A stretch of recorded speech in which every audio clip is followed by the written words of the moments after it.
We're live, guys. 11 just went live. Oh wow, I just lost interest in my own stream right there. Yeah. Hello everyone, my name is Brian Ballard. With me as always is my friends Ben, Joel, and David, and we're here to do a new episode of Talk Nerd Experience. Tonight's topic will be systems and settings. Before we get going, I just want to say to everyone, Merry Christmas, Happy Holidays, whatever it is you celebrate, we're glad that you're here with us. And with no further ado, let's just jump straight into it. So, D&D right now is really big. There's all sorts of different adventures coming out. There's all sorts of different fun things, different setups that are coming out. Let me get your guys' opinions. What is your guys' favorite current D&D setting? I mean, they haven't published anything for, say, for example, Spelljammer, or I guess the closest they've come to Planescape is the Descent to Avernus adventure. But what is your guys' current favorite setting out of the ones that are available? Are we gonna roll initiative, or what do you want us to do, Brian? Well, Ben, since you went ahead and decided to go ahead and volunteer, I'm going to have you do the first one. That's fair. I'd say so. My first system was 3.5.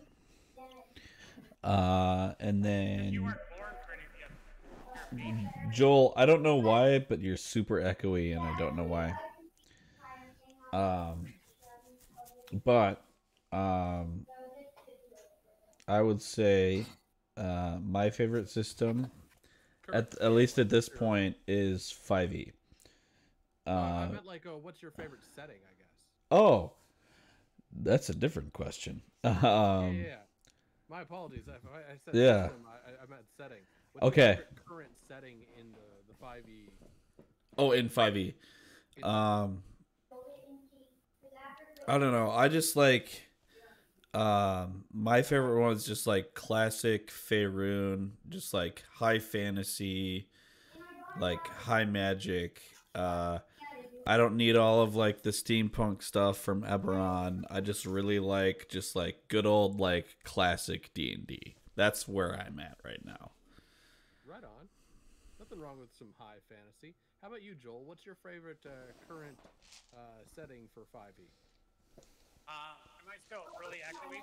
You are. I don't know what effect you have, but Hold on. How about now? That is way better. I would Much more bestester. Speaker on my microphone called Echo. Yeah. It was accidentally turned all the way up. That would probably be one of your kids, but I will allow it. They were pretending to stream earlier. So, I'm honestly gonna have to go with. I am a huge fan of high fantasy, but I love the aesthetic of Eberron. I would have to say. Now we're sticking with Dungeons and Dragons settings, correct? Yeah. At the moment, we're just talking strictly Dungeons and Dragons 5e. What out of everything available? Then for 5e? I would have to say Eberron. Eberron, I have a soft place in my heart for that, and I love the steampunk. I love the ideas of the modern city with a ton of magic. That to me is just really cool. And that's probably where I'm at. I like the idea of turn of the century, type technology going in the store, and there's the artificer that's builds the portal to a different world, and that's just normal. It's Tuesday. Yeah. Yeah. You think about it, I don't know if you've ever seen the Color of Magic or any of the Discworld stories. That is such a great setting for me. It's such a cool moment to see what it is the guy who's oh, I'm short workers. I'm gonna go down to the Golem store and pick up 6 golems for the day, and they're just gonna work in my post office. That kind of thing. If I could do it. If I could do a Discworld RPG setting, I would be so happy. Yeah, it's called Eberron. Okay, Fair. That's How about you, fair. David? Yeah, Hmm. but Oh, go the ahead. magic in Discworld, it seems like you have to be somewhat like only half of your brain can work. It seems like like you don't like the fact that Yeah. what is it? Rincewind has the most powerful spell in his brain, and all other spells are scared of it. Yeah. Like that. You're not allowed any other form of competence. It's just not possible. Yes, I love it. How about you, Right David? on. I am torn between Eberron and Avernus. Eberron, similar reasons to Joel. I really like all right, we're just going to mix magic and machines in a willy-nilly fashion. Like, all right, what's this great big machine powered by? A lightning elemental or a magic crystal. It's like nothing normal. It's like, oh, it's this big mundane clockwork, thing completely powered by magic, which could make that completely superfluous. So it's just super fun. So I do like that stuff, but then it's like Avernus. I'm a huge fan of intense, freaky deaky stuff. So the horror aspect there and the shifting lands, it's like, all right, nothing's where you thought it was. It's like, what's this? A realm of fiery cosmic horror. Also about that. So I don't know if I can pick any of the two. I mean, Faerun's always cool.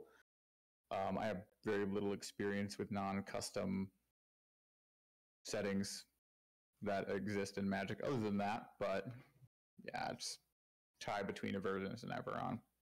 I literally did toy with Avernus was like my second one too. I was like, Avernus is pretty.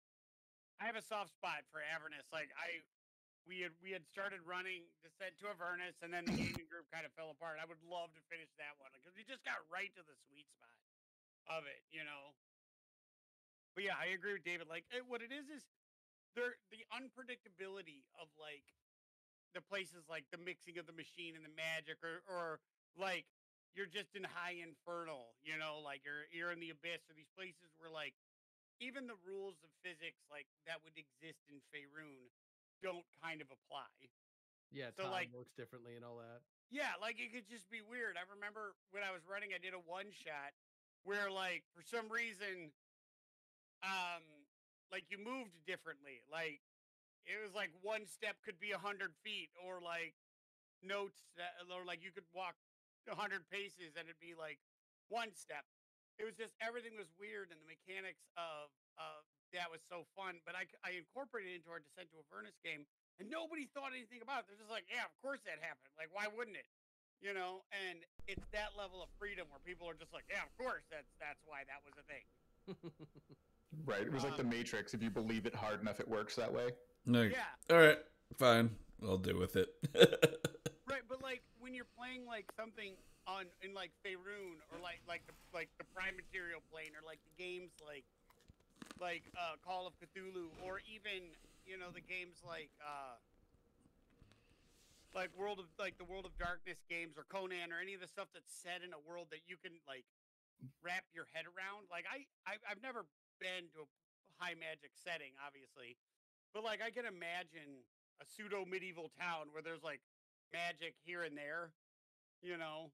So you kind of subconsciously put these rules in place on how you have to act. And but when you strip it out to something like Eberron, which yeah, it's in a setting that we all romanticize, like turn of the century, in like industrialized cities, we all romanticize it as being this kind of thing. But then when you add it's not just the magic. It's like magic is seeped into it. It's like an outlet. Like nobody walks into a room nowadays and it's like, holy shit, you have outlets? I can plug my stuff in. Like it's just built into the core of society as it being just, yeah, that who doesn't have everything powered by magic? Like who doesn't buy golems to go run your warehouse? Like it's just it's the fact that it takes this magic and then just makes it normal, like, and accessible to like everybody, from like the high wizards to like just a guy who's going to the store, You know, I'll just going on a trip. Well, I'm gonna go take this train powered by lightning. It is what it is. Like I think that's what it is. Where my favorites are where like magic is like so commonplace that it's just everywhere, and you get that in the like Avernus. Yeah, it's horrible magic. You know, Yeah. like it's nightmare fuel. Yeah, Right. but it's still everywhere and it's still super fun. You know, and that for me as the one who predominantly tells the stories, I really enjoy that level of freedom that things like that give me. Sorry, I totally took over that one.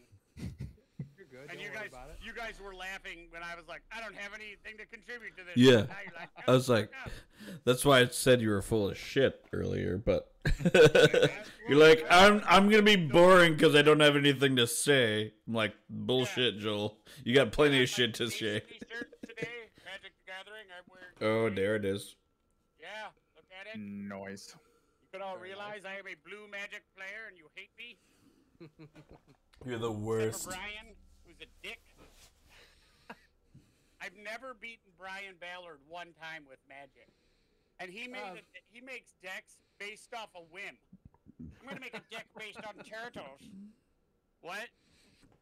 And then somehow you're handing him your wallet at the end of the game. You're like, I don't even know how you cast that spell, but now I'm broke. Nice. I cast Destitution in real life. Is that what the IRL cards are? I am an amazing magician. Thank you very much. Yeah. Clearly. We have a planeswalker among us. I feel like when like the gods of dork like came out, they're like we will make one. His name will be Brian. He will be a weird motherfucker, but he will be excellent at all games and make everyone he plays against go, fuck, I didn't know you could do that. That's why Brian is the king of games. Yeah. Oh, I don't know about all that, but I do pretty well for myself. Look When at your room. Like, give somebody a tour of you having every D&D thing ever made. I just remember when I was like, I want to get the red book. Like, that's like, I would get it and frame it and put it on my wall. And you're like, oh, this? Click. Go fuck yourself. Like, you want to see it? I've got it in 27 different shapes. Right. You This says the man with literally a full library of gaming material That is behind my him. wife's. My wife's is... I can't see you, Joel. I'm talking about Brian. I Oh, see yeah. apparently a giant pencil in a mountain behind you. I'm kind of confused by that, but it tracks. It is tracks. holiday, and there's games and pencils, because apparently pencils are really big with Christmas, Super festive. I mean, you got to keep track of what you got, right? right? That way you You're not know wrong. who to like more next year. There you go. I see you didn't give me a shirt, Grandma. You are going up on my list. I will not give you yes. a homemade present. I will buy it at the store. I'd have to say, when it comes to my favorite setting, moving forward. Holy shit, we didn't even get to you. We just... Fuck off! Just completely off the rails, just like every D&D adventure. Good, Yeah. good. Yes. Let it flow Yeah. through you. 14 minutes in, Brian doesn't get to answer his own question. Still doesn't. Well, I mean, everyone should know that I am a weird motherfucker, and I love spooky shit. I love horror in like every flavor it comes. So I gotta say, for my money, Ravenloft is my favorite setting. Just because of like all the different ways that you can play it, and I mean, there's like different territories of the Ravenloft, like the Isle of Dread, that I think are amazing. Like, you got all these different like kinds of horror that you can play with as well. Yeah. But like also just like the normal gothic Curse of Strahd adventure. I mean, I absolutely love it. I mean, Ravenloft has been in every edition of D&D in one form or another. So when you play a game like Curse of Strahd, you can literally take your war stories to a convention, and you can be all like, oh yeah, I played that last week with my buddies, and it went like this, and we were in Strahd's castle, and stuff happened. And someone will be like, oh, well, when I played that way back when it was out in the first edition, they didn't have that. We did this and whatnot, so like it's amazing. I gotta agree with you guys though that I think Avernus is a lot of fun, although I wish that we had like a larger planescape sort of adventure, Mhm. because I always remember you mean? walking the wheel. Well, like all the different like planes, like you can like walk around the wheel of like cosmic Yeah, I know what you're afterlife. talking about. Yeah. That's like you mean like how I played the Great Grift, where like you guys bounced all over the place? Hell yeah, yeah. Yeah. I love like Sigil and all that. Like, I love the City of Doors. All right, yeah. So, like, Planescape is my jam. A close second to Ravenloft. I will say. Go ahead. I will say with 5e, like the adventure bricks that have come out of late, like Candlekeep, I was really excited to play. I didn't get to play it, but like just as an adventure module is really rad. And also Strixhaven, I was just I've been reading through that, and oh my gosh, like it's not a very like expansive like storyline, but in terms of like just like the storyline itself is really good. It's very linear, but like also like who cares if it's linear, because it's like it's almost like being in like Harry Potter D&D, which is kind of like cool. Because you're like, yeah, so it's very linear, because it's like this story, like you're like the story is progressive based off of like the progression through the school year, which is I was reading it and I was like, I actually really like this, because for like novice DMs, like you don't have to worry about like what random shit your players are doing, because you can just be like, all right, it's 3 months later, this is what we're doing now. But yeah, it's not like a sandbox like Curse of Strahd is, but yeah, more, yeah, and it's not, and it's not as, I mean, it's like from that perspective it's railroady, but at the same time it's like I mean, it makes sense, because it's like you're not talking about like, all right, it's the next morning, what do you do now? You're like, all right, it's 3 months later, what have you worked on in the past 3 months? But like also like this thing is happening now, so what are you gonna do about that?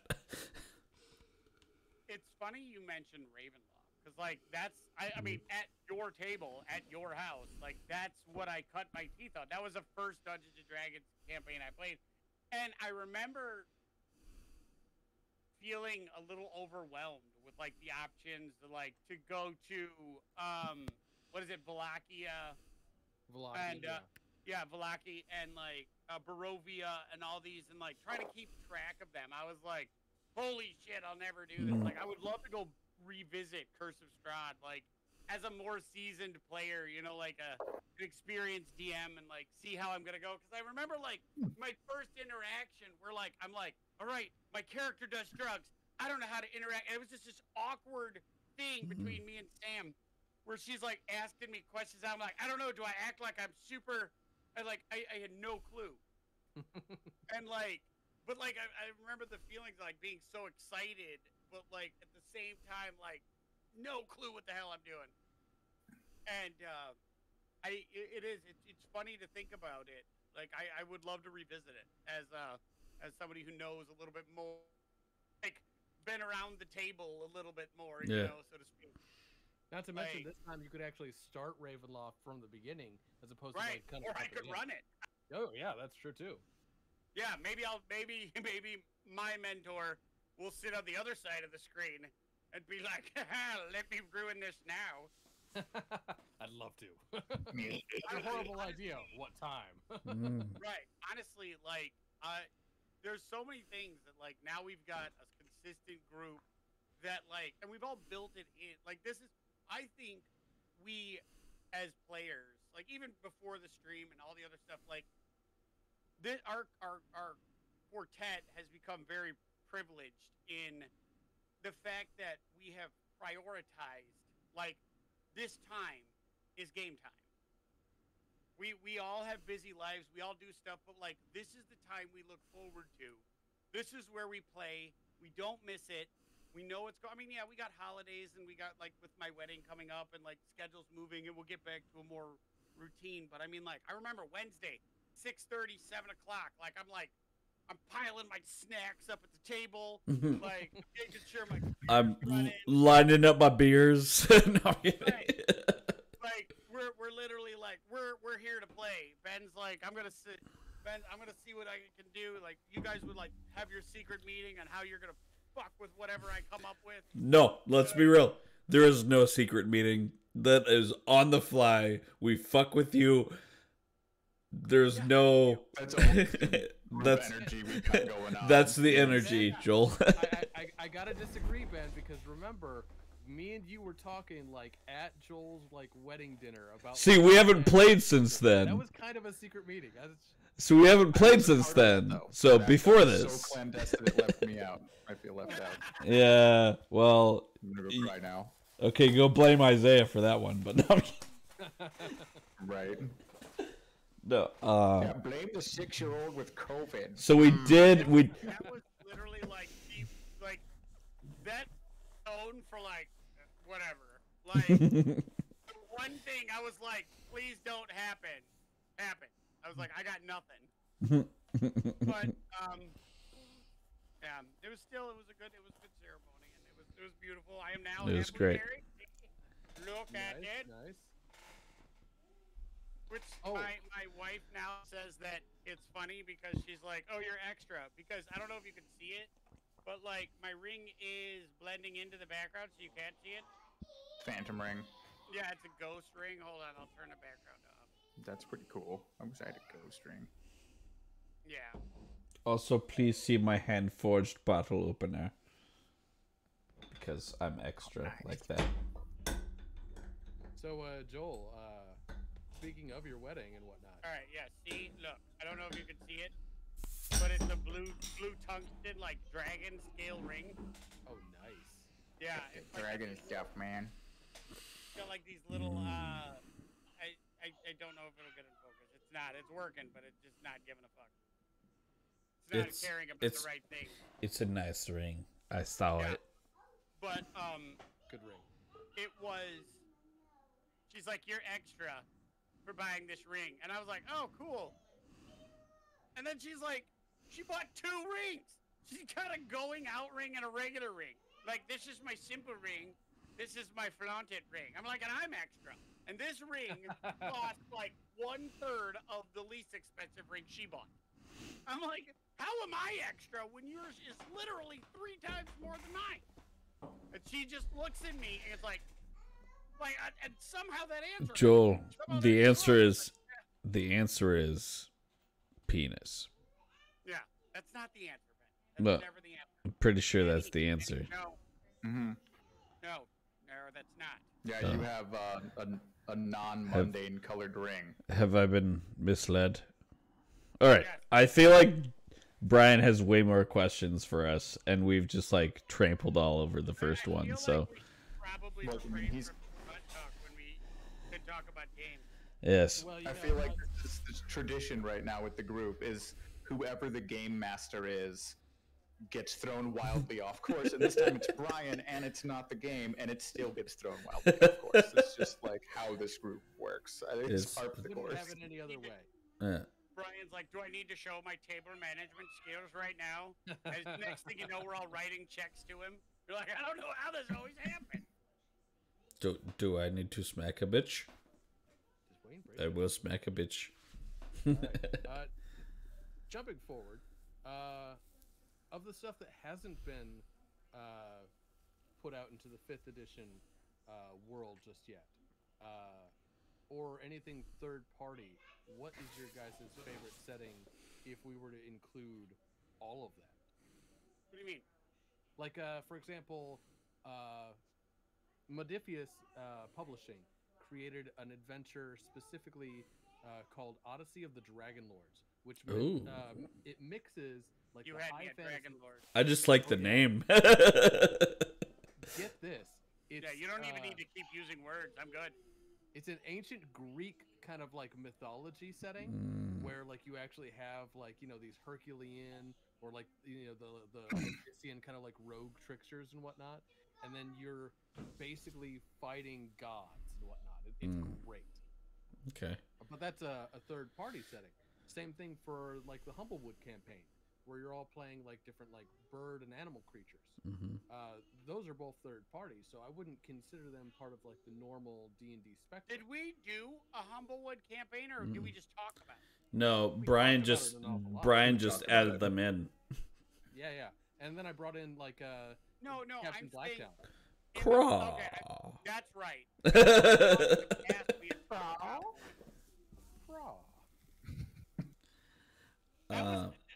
That was I just remember when the what was it? It's like the last Avernus camper, which I still am throwing this out there to anybody who's playing or anybody or you guys.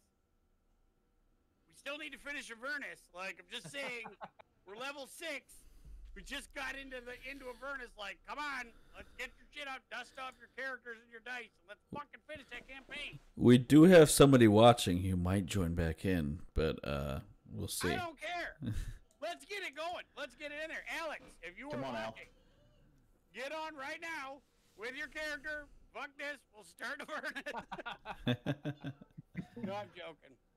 Alex was a privilege to play with. Like, he was good. Yeah. Alex was a good guy. There's a couple other people that we that I feel have the chops to be like very interesting characters if they so choose to play. But I would love to finish that one up. Yeah. I want to see where David's plan with Thulsa was of the ivory wielding elephant monk. You I don't know. Zerikos with the dick-based magic. I had a love-hate relationship with Zerikos by the end of it, but I would be willing to see it through. Only worked the more hammered you got. Yeah. Yeah. He's like, I'm all over it. I enjoyed the Ron Jeremy Magic Satyr. It was fun. I mean, that's essentially what Zerikos was. Zerikos was Ron Jeremy with magic. Yeah, he was. And goat legs. It was literally like if drunken sorcerer was a thing. Like he was literally it only works after a few shots. He was literally Danny DeVito with goat legs. Like oh, you mean Phil, the character he played in Disney's Hercules? Yes. That one? But like even I'm walking here. but like worse. Yeah.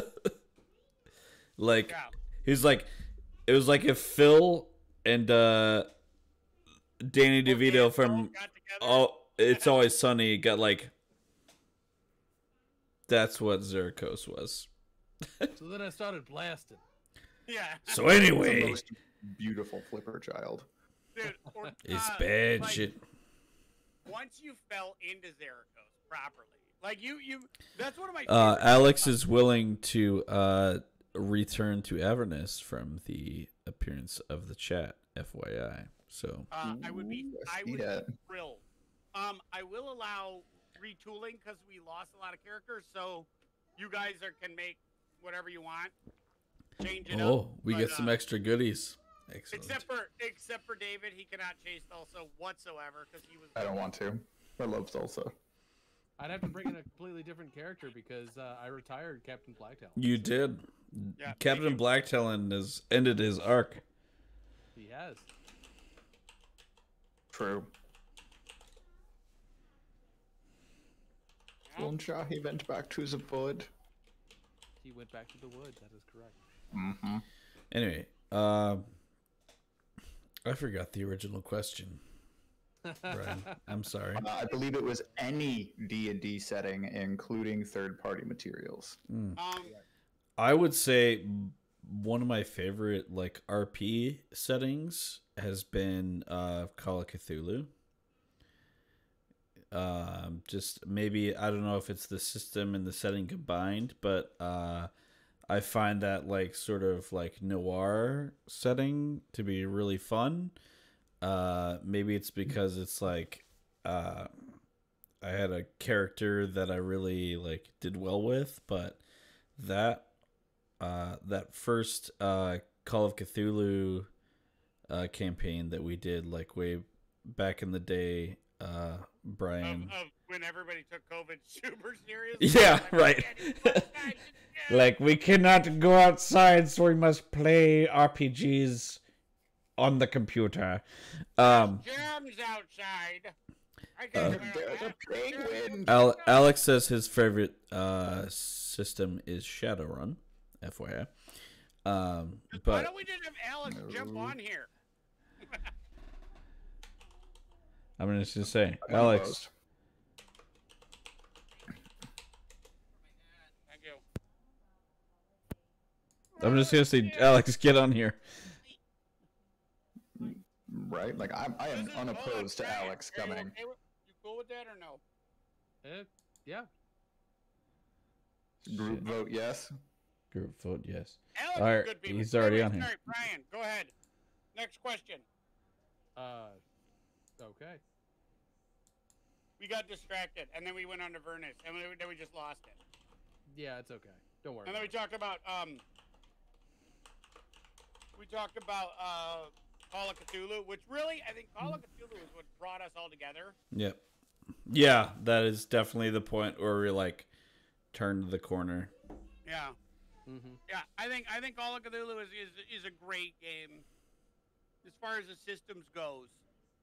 Call of Cthulhu, I think, gives you the most freedom of any system I have played yet, and it allows, and it gives you that feel of like if you get the character, you can play that character forever, and that character will Till be he dead. incredible.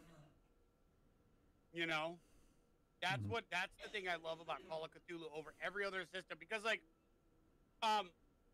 Dungeons and Dragons, though great, if you get a barbarian and you play the barbarian all the way up to 20th level, he'll be a badass barbarian and a shit wizard. He'll have no magic. He'll be, or he'll have no ranged abilities or anything, like, because he can only operate within his class. Now, I've never played 3.5.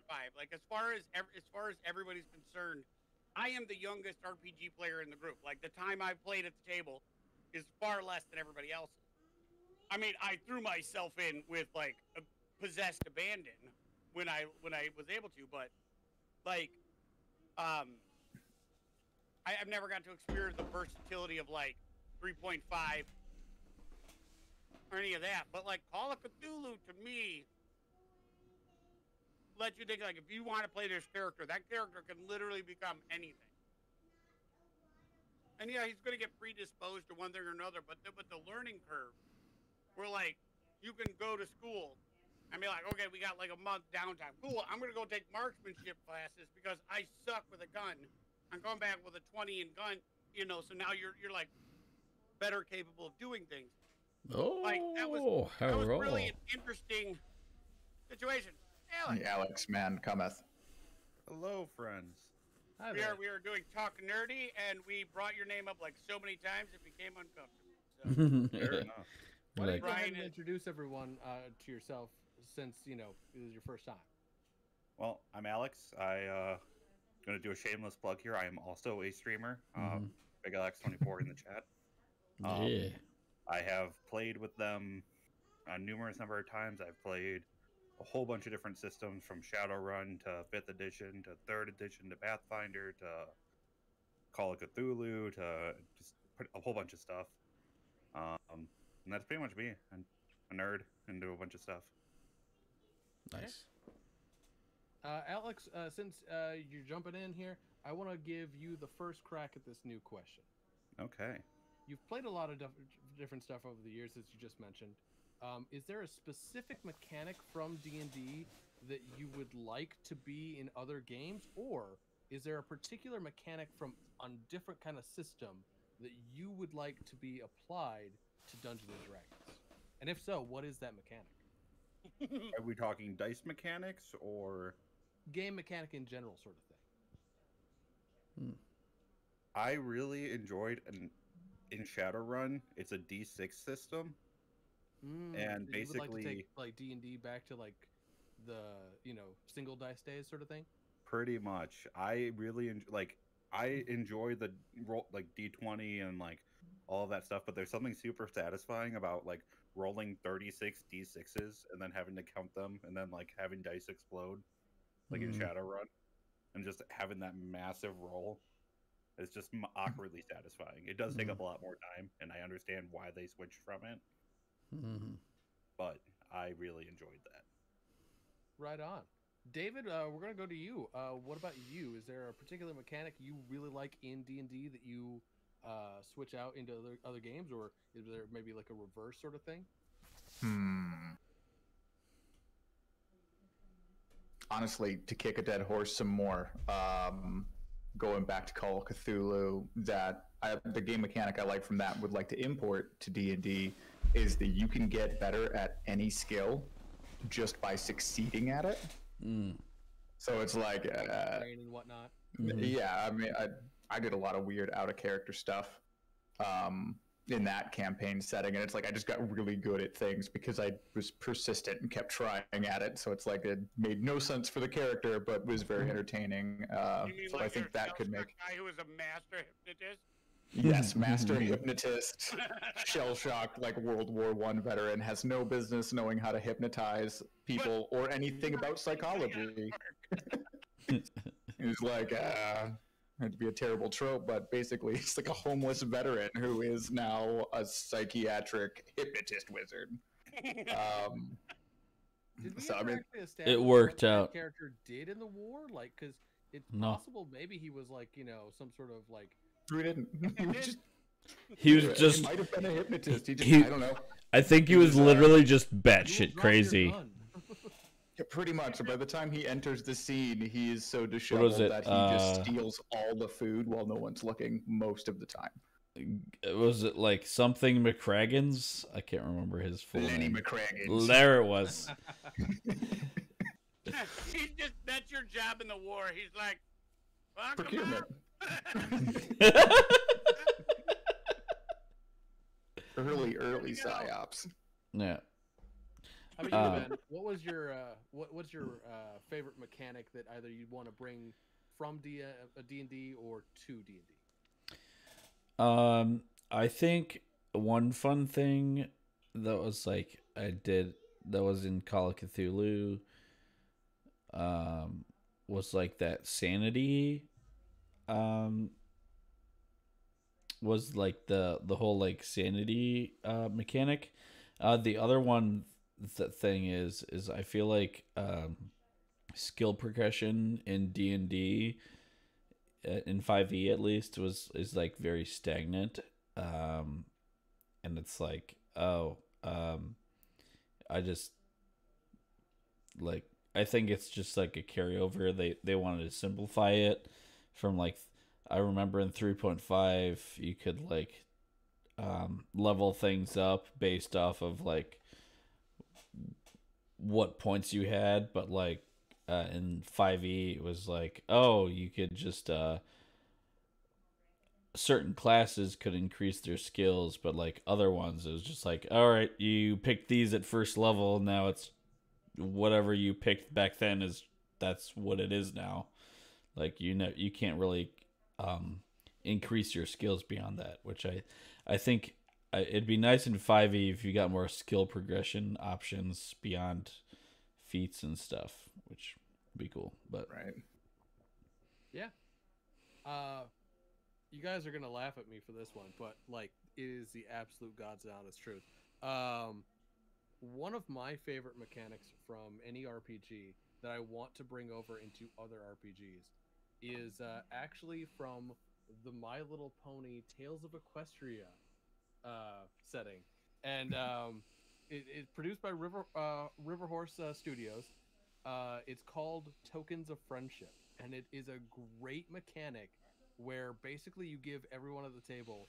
No, hold on. Hear him out. I'm listening. Basically, everyone at the table gets a certain amount of tokens at like the very beginning and whatnot, and you can spend these tokens to do different things as the game progresses. Mhm. But the unique thing is that if you have more tokens that you spend on a thing, or if other people contribute tokens to whatever you're doing, you can do different things. Like if you give out one token, then you can basically ignore the result of a die and just roll it again. Mm-hmm. But if you spend 2 tokens, not only can you do the same thing, but rather than just roll whatever you were rolling before, you can just roll a d20 instead of like 2 d6s or something like that. And then if you give 3 tokens of friendship, you can just automatically succeed. And I kept thinking to myself, that would be an awesome mechanic, because not only can you just throw in 3 and just succeed to something, but if you throw in 1 and then like 2 other people also throw in 1 to make it a 3 and you just succeed, I would love to do a thing where each person who threw in a token of friendship gets to narrate part of the story as to how that character succeeds at that thing. So it's almost like a bardic on steroids. Kind of, I dig yeah. it. I'm not It's gonna a lot lie, I of dig it. fun. It promotes, teamwork. It promotes like, good role playing. It's kind of like Yeah. using inspiration, but it does this really interesting mechanic that I just absolutely love. Yeah, I could see that could be a really fun one. It could also be super broken, but yeah, it could be really fun. Oh yeah, I mean, like if you just, because you only have like a certain number of like tokens of friendship, but if you just spend it on a plot critical moment, then absolutely you're just gonna like steamroll whatever the fuck, Yeah. like some end challenge that you just like, oh whatever, I just drop it and I win. Yeah. Yeah. I could see it being abused, but I also see how it could be really important for like plot moments. Yeah. I like it. Joel, how about you? Mine would come from Conan, actually. I don't remember what it was called, but it was like, I want to say it's like Savagery or whatever, but it's like where you hit a certain number on your roll, you get to attack again. And again, Oh like you yeah, can with these, like you can Exploding build up die. this momentum. the momentum. Yes, the momentum, Yeah, the fortune, so and the doom. Yeah, and you just can go for broke. You can just you roll these high numbers. You just boom, boom, boom. And each time you get a new dice and you go more. So like you get these characters that would just go forever. And I know like some characters do that now in Dungeons and Dragons, but I mean like imagine like a wizard that gets that. Like, oh, you nailed that one out of the park. Second fireball. Like that would be so much fun. The chain of magic missile, magic Right. missile chain gun. Like you're just sitting here being like, what are you doing? Fucking it up. Like you're just like a reverse porcupine. Just like shooting shit out like quills out, even though that's not what they do. That could be amazing. Now, No, okay. I mean to apply to all. I mean, like I know you get like the barbarian gets what, like brutal savagery or whatever the fuck it is. I don't remember. Yeah, you get a lot of different And things, and actually, you can stuff. choose what you want to have too. Yeah. Because they've got like skill trees, so you don't have to like. If you wanted to, you could make like a barbarian, which is like a traditional brute. But then you could also have like your barbarian be really good at like stealth for some reason. Yeah, see, that would be cool. So the trick is make a barbarian who thinks he's good at stealth. Oh. Be quiet! I'm sneaking! Muscle wizard. But, yeah, that's what I think. Okay. I'm not gonna lie. I would love to play a 3.5 game. I don't know how I would handle it, because it sounds like I need, like, an advanced mathematics degree. Yeah. That's So- like It was Pathfinder, 3.5, it's yeah. fine. Yeah. Yeah.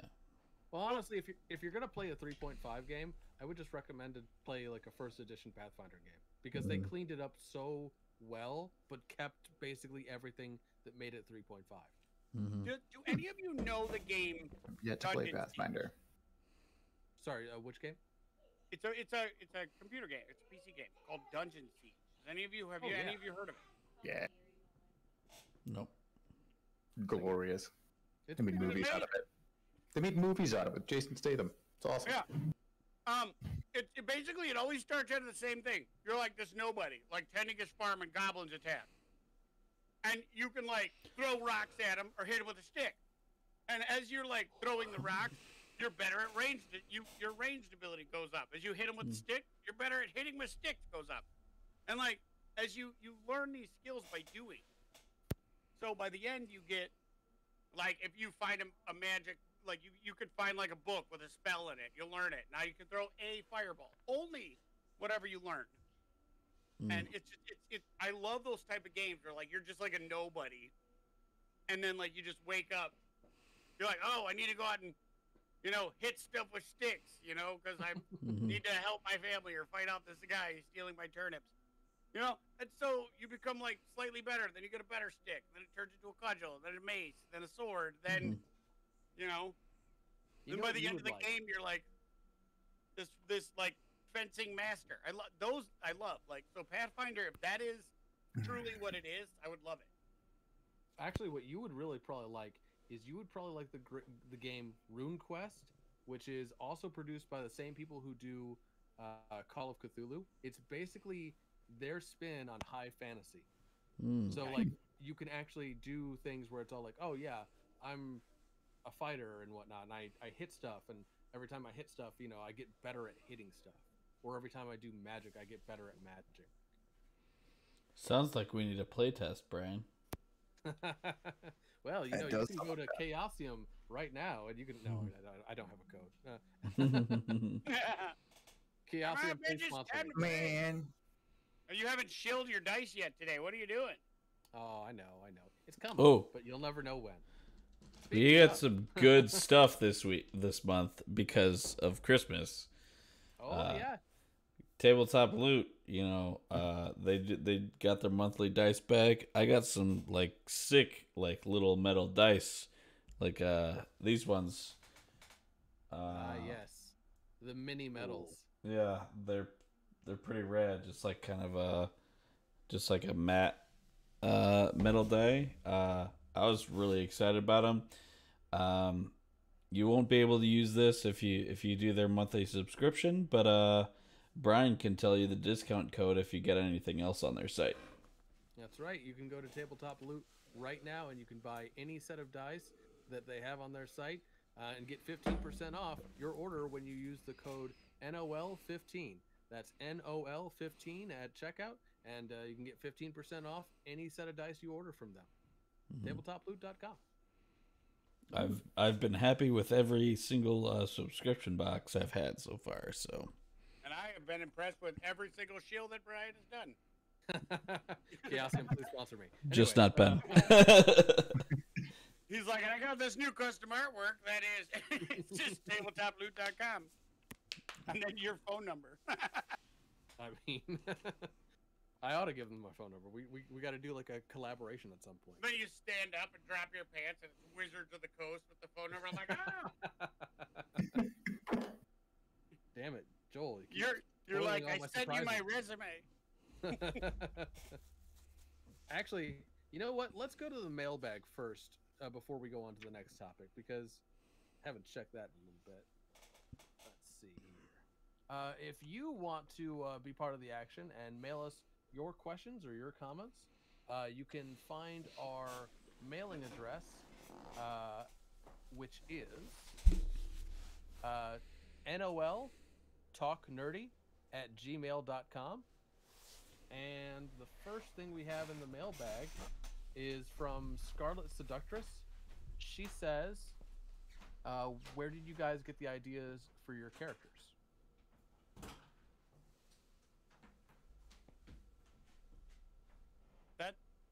I'm always the DM. I don't know. I guess that one would be more for like me, David, and Ben.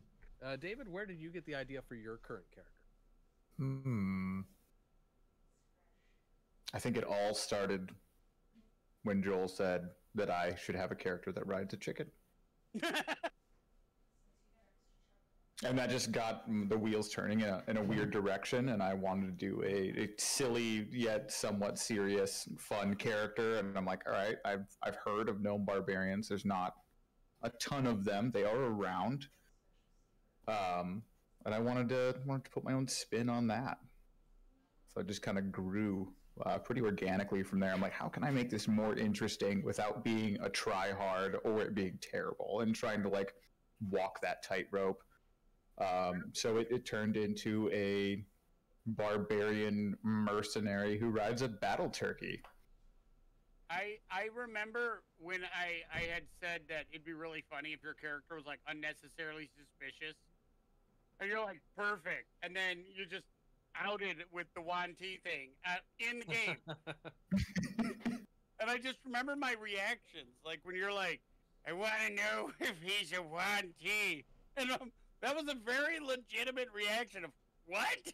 Like, what are you talking about? Joel, how do you usually come up with the concept for your characters? I like the characters or the NPCs that I make up. I mean, same difference, right? I mean, they As all a come D- from the same place. Actually, I think I put more thought into my NPCs than I do my characters. Sadly. But when I tell the story, like I envision the majority of the story in my head. Like it plays out as you guys are doing it. Like I'm creating, and I usually just imagine somebody that fits into the place. I like to go a little bit onto the quirky. You like Yeah. the cheesecake? That's fine. Everyone Mhm. does. Well, like I like to take it to like a little different place, like a high wizard that's also an ogre, you know, that's an orc, you know, or like Mhm. a little bit squirrely, you know, like a blue dragon obsessed with collecting seashells but is afraid to get wet, you know, like I'm a big fan of the off color, a little bit weird. But I guess most of it's like whatever just tickles my fancy, you know, like your last one, when I came up with what was his name? Grimald Faust, the paladin. Mm. Oh, right. Like I was sitting there thinking like it's supposed to be like you're Hi, gonna look for a Isaiah. character that is not gonna be like overwhelming. Like you want big, you want, and everybody thinks like big, intimidating. What are you gonna be with? You know, like you've got like usually ogre, you've got a half orc, you've got a half giant. You know, the Goliath. You know, like those type typical ones. And then you're like, but I wanted to give off the piece that the look of like comforting. So like Furbolg, like nobody's like, oh, there was a Furbolg, I'm terrified. Like no, they're like this peaceful thing. And so, I mean, I come up with that. That's how I come up with usually what suits and my feelings at the time, and how do I want the character portrayed. Like, there's some characters, especially with you jagoffs, trying to like keep you from being some form of chaos. Like, I try, like sometimes I err on the side of like I need to make this character likable, so I'm gonna pick a race that is particularly well seen, you know, like, you know, but again, like, You just have to pick somebody that we're not gonna hate on sight. yeah, like, what is this? This is a flump. Well, I don't feel like punching it, but I might, you know. Yeah. I was like, who's the Minotaur? Our artificer. What's his name? Oh, Fuck. Bertram Wildbagger. Yeah. Yep. I was like, we met him and we instantly were like, you know what? I like you. Yeah. We're gonna talk to you. Yep. Alex, how do you come up with your characters when you play? A lot of it stems out of kind of what the necessity of the group is, Yeah. and then I also like will sometimes like be like, all right, I'm gonna pick a random race and a random class, see how that lines up with each other, and then be like, all right, now how would this person be? Like, you know, I have my like barbarian character from Avernus, who he's a larger individual. He is very set on to like his one goal, and he just when he rages, he focuses in on that goal, and so like, and then be like, all right, well, what's his goal? Well, his goal is to defeat demons. All right, why is he trying to defeat demons? Well, they hurt his family, and so a lot of it just kind of eventually like stems out of that, or I just try to be as derpy as possible, and be like, Lots of different ways to play it. yeah, I have learned one. Like I was really, I don't know. You remember when we played Icewind Dale, and I had the thought of like the character of like a shit talking gnome, like Samuel L. Jackson, that's a foot and a half tall, you know, and that was all I had, and I realized I need to put a little bit more thought into the character backstory, because I played that character for like 5 seconds. It was like, I fucking hate this guy. Like, Yeah. Been there. like, yeah, where you get caught in the trope and you're like, there's no substance in this character. Yeah. And I have no desire to make him any substance. Like, Yeah. Yeah. That's fair. That also reminds me of that Icewind Dale. Sometimes what I will also do is I'll take the attitudes Uh-huh. from like different TV shows or different movies or just like different genres. Like so, the Icewind Dale, she was actually based upon. I don't know if you've seen Samurai Champloo. Oh, yeah. I have, but I cannot Yeah. remember what it was. So Samurai just Champloo was a fantastic. No, I anime remember I highly the art. recommend. I just don't remember the details of the Yeah, character. the art is beautiful. Yeah. But there's this one girl in it, and she's trying to find the man who smells of butterflies. Yep. But she's kind of like ditzy in a way that like she kind of is just messing stuff up, but like somehow makes it work. But she always is trying, and so that's what she was kind of based upon, was like that kind of. She's always trying, but she might not do the best at doing the thing. Mm-hmm. And then sometimes she just like constantly gets attacked by tentacles completely on accident. Yeah, it's not like the Diablo was targeting. No, I wasn't. That's the shitty part. I wasn't, and it just kept happening, and I didn't know why. The universe said it was going to happen, so it did. How about you, Ben? How do you come up with your characters? So I've got a couple different ways. So like class is sort of like the first thing that I look at, is what the group kind of needs. I prefer to kind of like pick like what class my character is going to be like after everyone else does, because I like to kind of balance out the party. But and Alex doesn't like it, but I tend to be a bit of a min-maxer. I like to try and figure that part out next.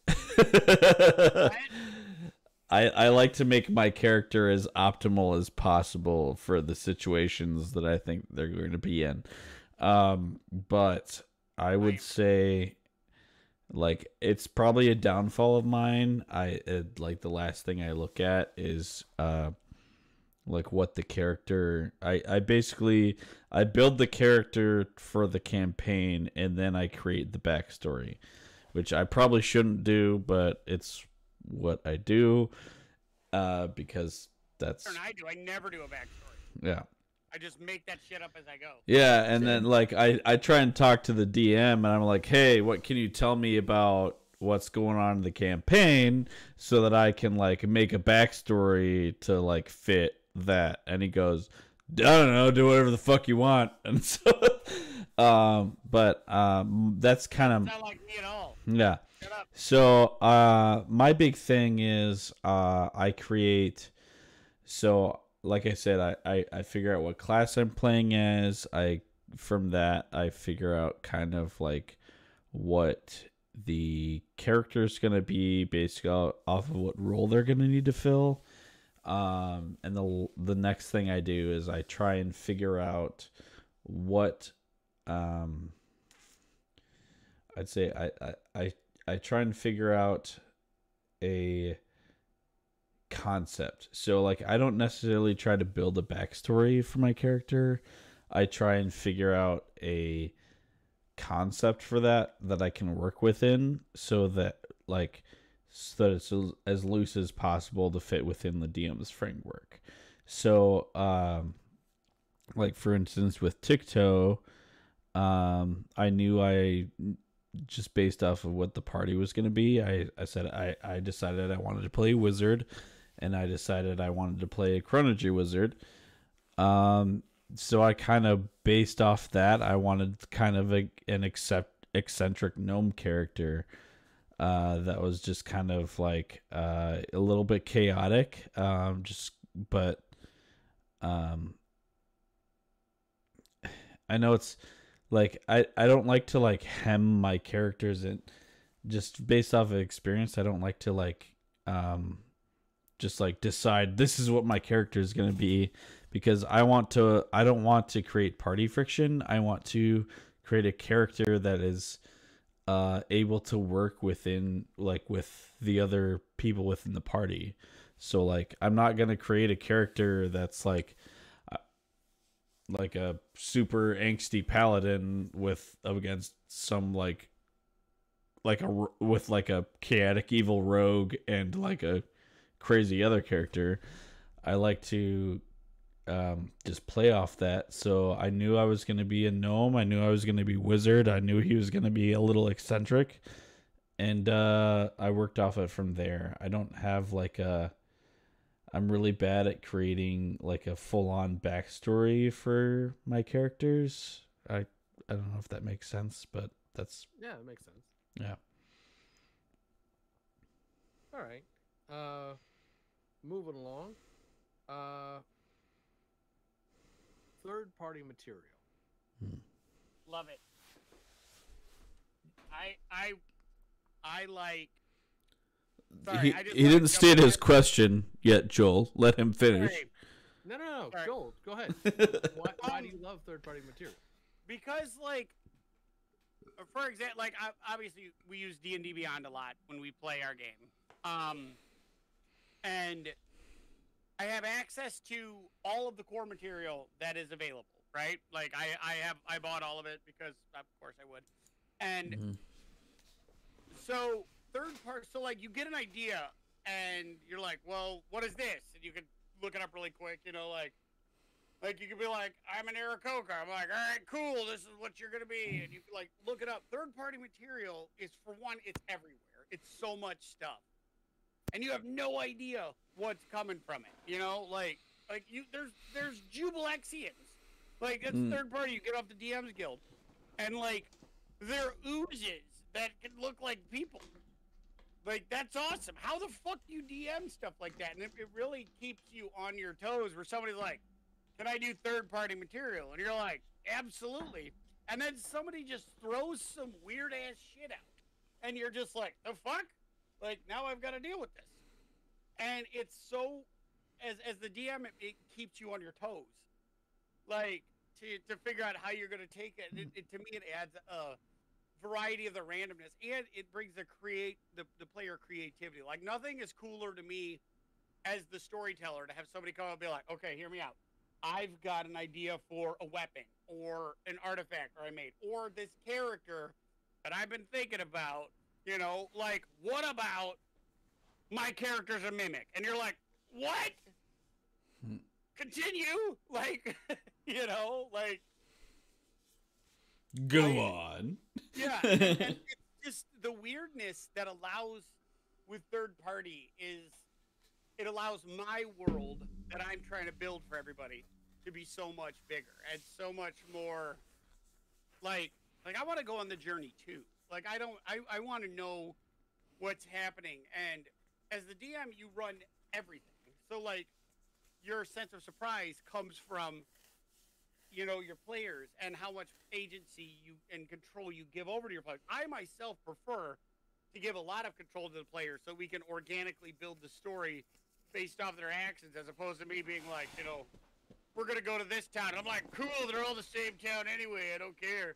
Like, my story doesn't have to get told the way I want, but the more material you guys are able to pull from, the more I get to, like, experience this new story, you know, this new world. And I mean, sometimes I like the characters so much I make them reoccurring, you know, like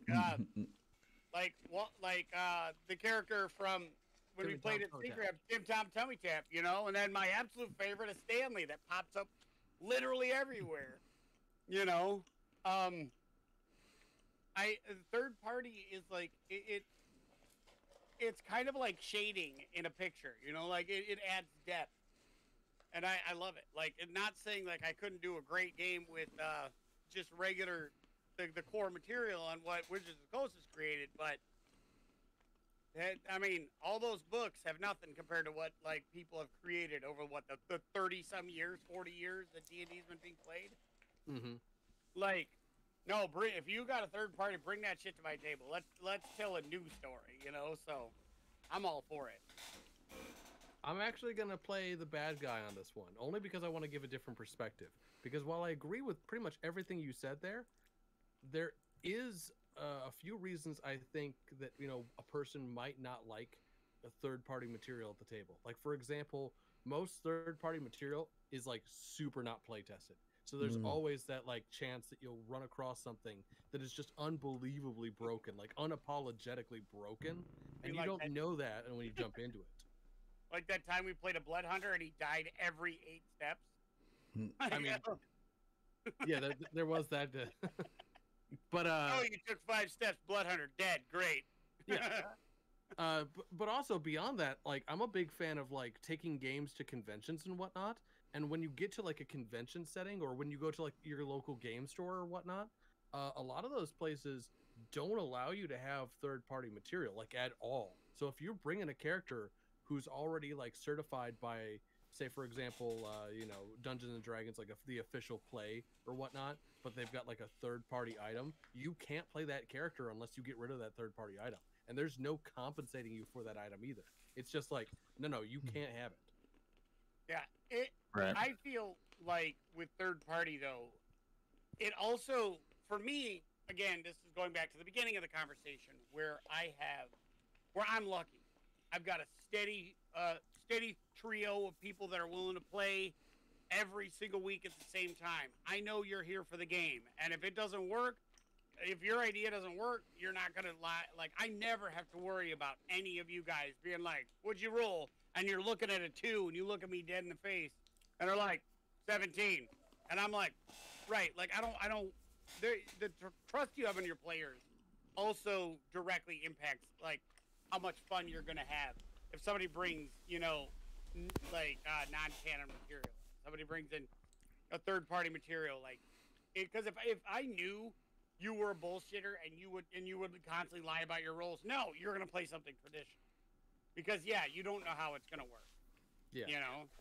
And I'm not saying that like third party can't be fun or anything like that, but it's just one of those things where like you really got to be on your toes, especially as like someone who's, I mean, because as like the DM, you can essentially make up whatever you want, and if any of the players like challenge you on it, you're just like, yeah, that is weird, huh? I don't wonder why that is. Like you don't actually have to tell them shit. You. Exactly, yeah. So like you don't ever have to worry about. But if you're a player and you're like taking your player from one convention to another, or if you just are playing something that the DM has never heard of, and they didn't take the time to look it up beforehand. And another thing is, a lot of third-party material will cost a certain amount, and you're not always sure the kind of quality you're going to get from it. Like, you can read reviews of a lot of stuff on, say, for example, Drive-Thru RPG, but you don't really know what you're getting into when you buy some of this material. You know what I'm saying? Like, you'll have like a short description, maybe they'll throw a sample up there, but you don't really know if it's something you want to invest in, or if you want to help out like small developers, you want to help out like some of these people, and in that sense third-party material is fucking awesome. But at the same time, there's no standard of quality, if that makes any sense. Like someone could advertise a thing, and then you like buy it, and then you're like, oh well, this was kind of shit. I wish I didn't spend like the $2 on this. I wish I had saved the $2 for something else. Well, also, do you? In addition, I don't know. Does anybody else have something to add? Because if not, well, as you say, I feel like there's a time and place to like try and play third-party material. Like, I would say like trying to bring that to convention is not the time and place, because like you're working with a DM, like you don't want your DM to be like an unfamiliar DM. You don't want your DM who's already unfamiliar with you as a person to be also unfamiliar with the material that you're asking him to work with. Like, I feel like if you like add those two things together, I'm not saying like I'm against like third party material as a rule, but like from your example of like, oh, I'm bringing this to the game shop, or I'm bringing this to the convention, like I don't think that's something that you should be trying to bring. Like, you shouldn't be trying to bring something that's like outside of like the raw text. Like, you should be bringing something that like fulfills, like is within that framework, because otherwise like you're asking that DM who's volunteering his time, most likely, to have knowledge outside of like what he's already doing. So you're basically like almost looking for like, gotcha. Like, here's this thing that I've got. You know what I mean? I mean, maybe I'm wrong, but No, Ben, actually, I want to play with that idea that you just submitted there for a second. Like, okay, because the way that you put it makes sense, but I want to kind of throw you a hypothetical and see what you think of it. okay. Listening. Let's say you're the DM, right? You're going to a convention, you're gonna sign up people all day, and then like at 3 o'clock you're gonna hit the tables, right? So someone comes to you and they say, "What's your rule on third-party material?" And you're like, "I'm not allowing it because I don't want to have to like work with new people and also stuff I don't know or whatnot." And they say, "Oh, okay, cool. Don't worry about it." And then they sign up. And then you like look at their application as you're kind of like picking people who you're going to play with for the day. And you see that they put down for their class Blood Hunter. Like that one class that like Matt Mercer made like super fucking popular. Like a lot of people know that class. Yeah. But it's still technically third party. My question to you is, even knowing that, would you stick by your hard and fast rule of like no third party, or would you let the guy in because basically everyone knows what a blood hunter is and does? So I would say from that perspective, like until not that long ago, I thought basically like you can go on D&D Beyond and Blood Hunter's there as a class. You know, like I wouldn't say that I would rule out Blood Hunter, but in your example, like if we're talking about Blood Hunter, I mean, I'm not a huge third party. Yeah, I realize that, but it also like they have their own D&D book that you can buy at Barnes and Noble. Like, well, I mean, okay, because here's the thing: the Guide to the Wildermount doesn't actually have Blood Hunter in it as a class. Neither does the Talador setting campaign. It so says neither right one of here you on D&D Beyond. This is unofficial material. Yeah, because it is very much third-party material that does not have a hardcover source. You have to get it off the DM's Guild. okay. So, like, So in this instance, in that sense, like, okay. So in this instance, we're talking about something that, like, from my understanding, is like, oh, this is pretty like a well-known class that you can find on D&D Beyond if you have like wide enough of a subscription or whatever. Like, I'd say like my worry about from what I was talking about for like say like as a DM at a convention is not necessarily something that's not well known, as opposed to something that like I could definitely see like someone coming up with this as like something that's not play tested, something that's like very much like just like I wrote this like in an afternoon, but I want to play it and it might not be overly balanced. But like from your example, like the Blood Hunter, it's a well-known sort of class. It's like basically at this point it's like become often used enough that it has its own class almost on the Wizards of the Coast website. It may not have its own, like it may not be like officially sanctioned, but it has enough knowledge. I mean, yes, there's a case by case basis for this for third party material, but I'd say for the most part I wouldn't want to stray too far from the original source material, if that makes sense. Okay, so then the question is, would you let this player into the group, or would you say to them, like, hey, I really want to bring you in, but I noticed you put a Blood Hunter down. I need you to change your character class. And like, do you have that kind of conversation, or do you just kind of like skip it entirely because well, you kind of laid down a rule, and now they're kind of like testing you on that. And that's already kind of like a gray area there. Mm-hmm.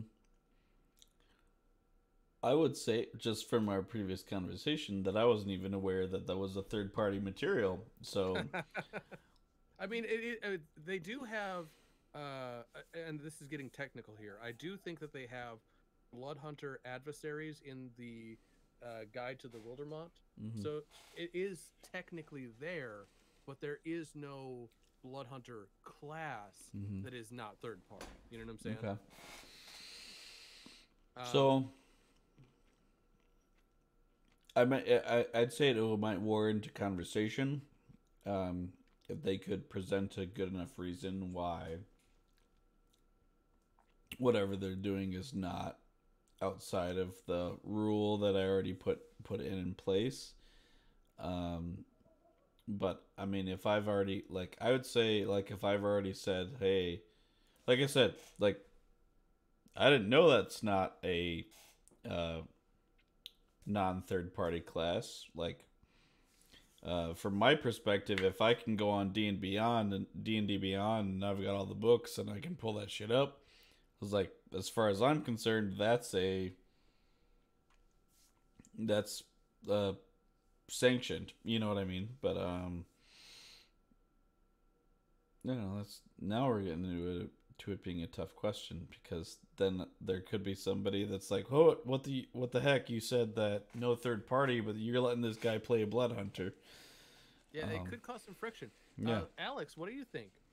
You want to weigh on this one? Say exactly what Ben said on that last one. I still probably wouldn't let him in, and I would have the conversation saying, hey, you need to change your character, because if I say no third party, and then someone wants to bring in, say, an item or something that's a third party item, and I don't know or whatever, and if I were to let someone in who was playing an entire third party class, that just wouldn't mesh, and I would be afraid of causing that friction within the group, especially that early on, or with that like I said, from my perspective, I just wasn't aware until just now that Blood Hunter was a third party. There's actually a lot of third party on D&D Beyond. Well, that's because D&D Beyond is in of itself third party. No. It's not actually owned by Wizards of the Coast. Yeah. Well, not aware. My B. But okay. This is why I'm not DMing at conventions. Yeah, but for a small group, especially if I was gaming with you guys or people I know that would be honest, if I were to say, yeah, we can try out this item, and it just happens to be super broken, and I feel like I could still come to you guys and be like, hey, we need to tone that item back a little bit, or say it's super just wimpy, and I'm like, you deserve better, let's buff it up a little bit. Mm-hmm. I am all for homebrewing and adjusting the game to fit whatever works best with the group. Mm-hmm. Yeah, I do agree with what Alex just said.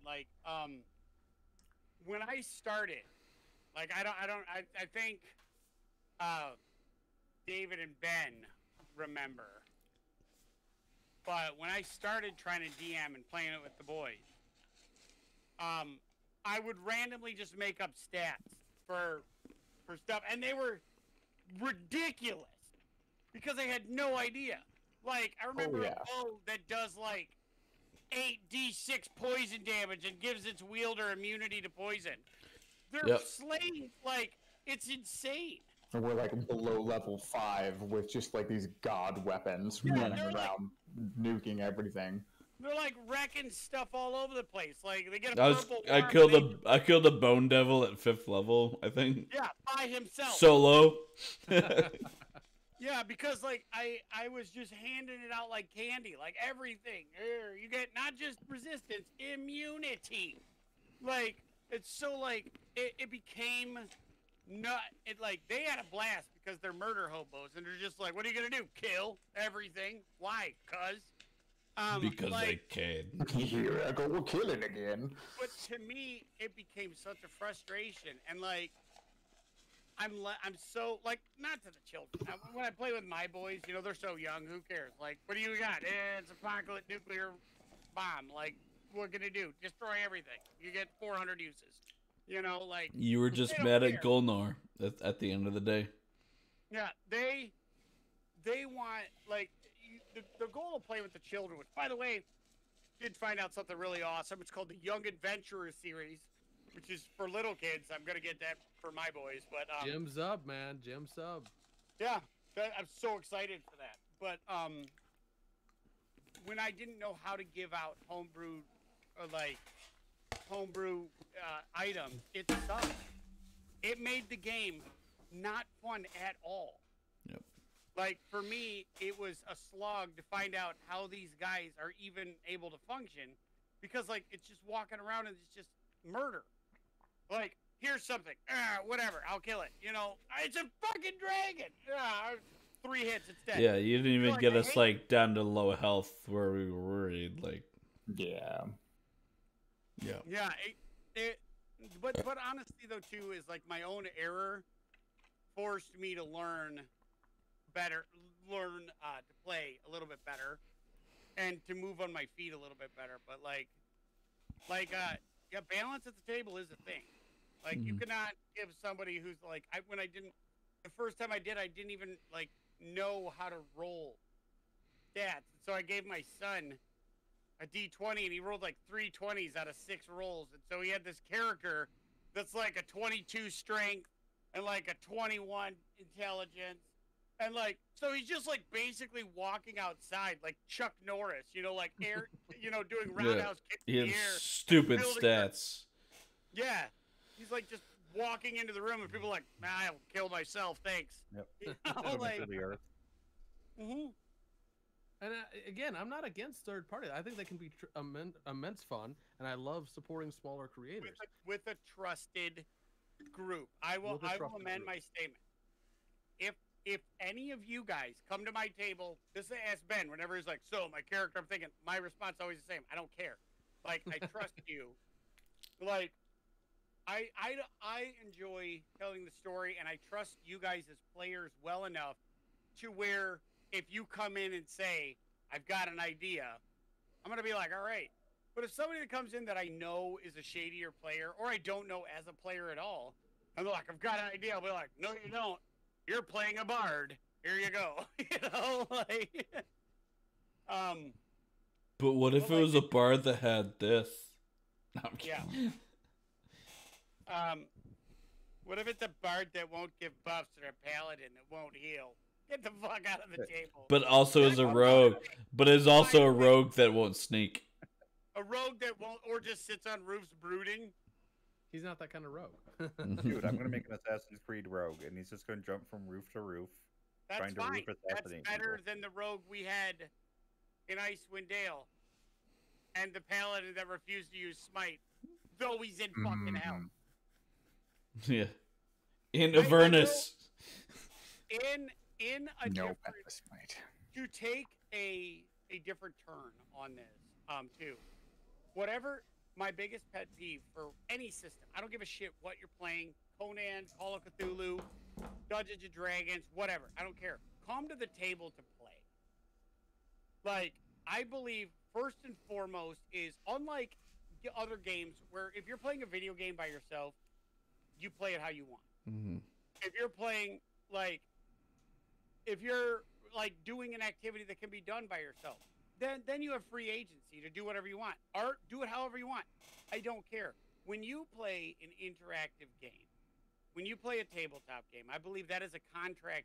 It's not written, but it is an understood promise that you are going to come to the table and bring this to the group, and a group of people, however many are there, are agreeing. One of you is going to tell you a story. You're going to interact with it in a certain sort of way, and then you're going to be present. So if your goal is to come in there and play I'm going to be the lone wolf and run off and do my own thing, go fuck yourself. Like, get out. Don't do it. Like, that is not...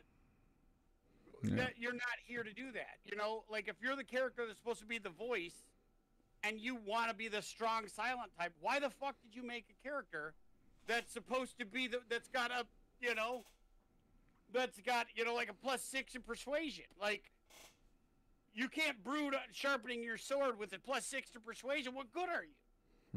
You know, why do you have a high charisma score if your plan is to be the brooding person to stay in the shadows? Yeah. Waste of time. Like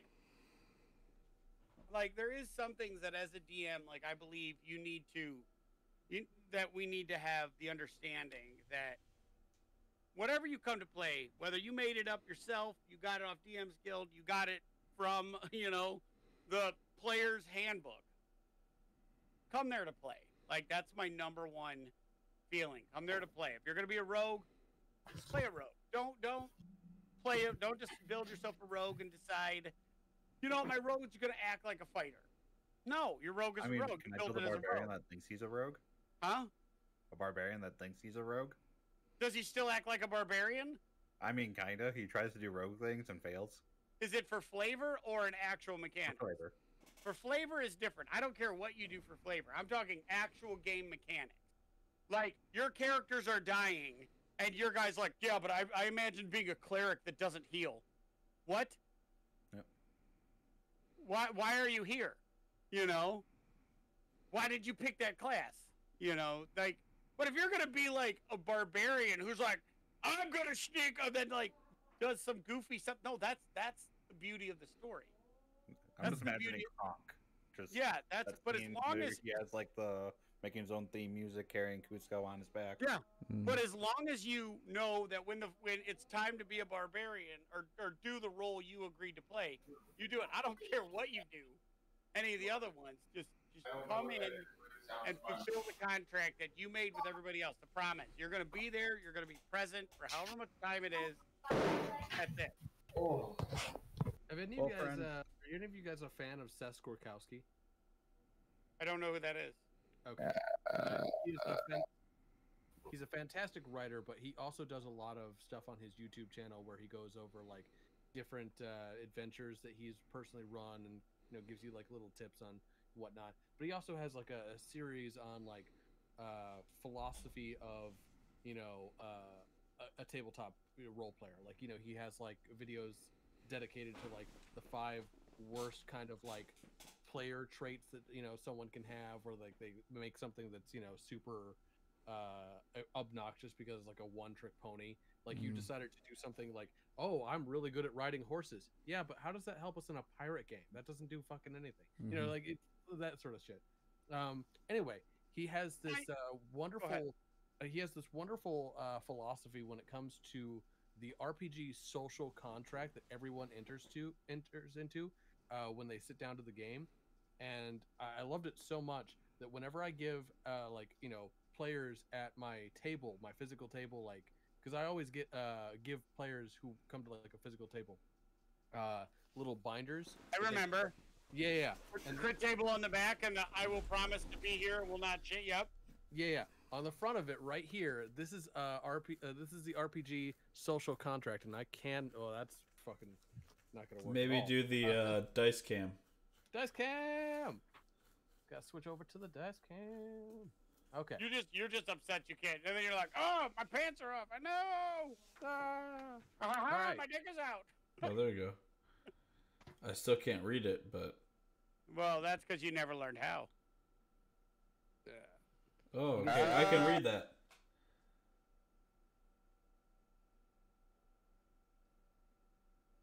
Rule number 1 there, where it's like I, the player, am committed to having fun and thus committed to doing whatever I can to make the game fun for everyone else at the table. That is rule 1 of any player's social obligation at the table. Yeah. You are there because you want to be part of the story, because you want to be part of the game. And that is something that I think is incredibly valuable when you're gaming with other people. Like, just not even like speaking about it, but more so just having the kind of expectation that everyone there is there because we want to do this thing, this unusual activity with the people we call friends. You know what I'm saying? I cannot stress, like, you could be the weirdest player. You could be the most random player. You could be a trio of sociopathic lunatics that I am dragging, kicking, and screaming throughout Eberron. You could be whatever. I don't know what you're talking about. Yeah, I just you if you come and you play, I will enjoy that. I will enjoy as long as you come in to bare minimum be the character you want to play. I would be livid if Ben's like, I'm gonna play Ticto, a chrono wizard, and then all he does is try to figure out how to wild shape. I'd be like, what are you doing? Play a druid. Yeah. You know? Yeah. You know, or like David's barbarian being like, I'm gonna practice being a monk. No, you're not. You're gonna be a barbarian that rides a turkey. Like, that's one thing, but yeah, if you're gonna just like not Like, did you multi-class? Why'd you pick this class if you're not going to study the thing that yeah, you but class this is is kind supposed of like to? a bit of a snob too. Like, I play pure classes. I do not multi-class because I don't know. I don't know enough how to multi-class. So I mean, like, I'm not that skilled of a player. Like, can I tell a story? Yeah, I can tell a story all day long. But like, I believe learn what you're doing first. Don't be like, this is my first game. I'm gonna play a 3rd level ranger and a 4th level warlock and a 3rd level fighter, and then I'm gonna be a bard. And you're like, what the fuck does that do? You've just got this multi-talented, useless thing, you know? And like, I think you have to play to your skill set. Like, Brian, you've been playing since you literally like fell out of your mom and like rolled a dice, and you're like, ah. I was the D20 in that situation. Yes. Right. And the doctor's like, that's a natural 20 right there. Wow. And they're like, Wow. we'll give him big dick energy. I look up and I'm like, they're like, all right, say dada, dada, and I'm like, D20. NOL 15. Wow. That was marvelous. So you've been shilling us since your birth, is what I hear. Yeah, I mean, But, what can I say? I want to be a game show. You've been playing characters for whatever. So when you came to me and you're like, all right, I want to be a bird that rides a dragon. I was like, and I want to see how that works. You know? I made but that work too.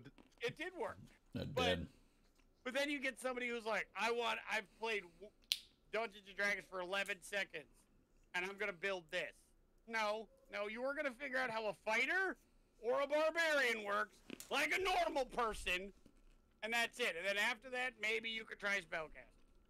You know? Because that shit's hard. Like, Oh yeah. And like- it doesn't get any easier if you multi-class. Like if you hand like if I had handed you Joel, like a rogue who was also like we'll just say a fighter or whatnot. I mean, someone might think that that's pretty self-explanatory. But like It's you're not. looking at this character sheet, and you're like, what am I doing? yeah. And it's like, even with my first character was a 6th level arcane trickster. Like, that was a lot.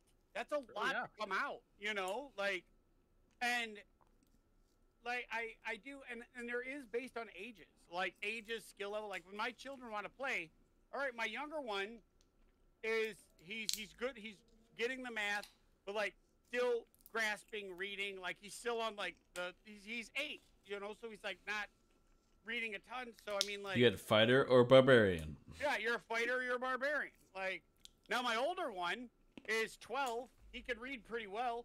All right, you can be what you want, but understand, wizards are complex. So when you're like, I want to be a wizard, okay, there's going to be a lot of math and a lot of reading, and you're going to be throwing 900 different types of dice. You know, so do you want that? You know, like, but again, it's the you've got to know what you're playing. And if you're new to the game, like Dungeons and Dragons, it's a weird game. Like even for any of us, when you really think, like, I don't know any other game where you could come in there and be like, this is what I'm gonna do. Like you sit there and play a video game and be like, Assassin's Creed, I'm gonna kill everybody, and I'm gonna pray. And if you play long enough, you're like this masterful thing. You have people doing these no death runs all the time.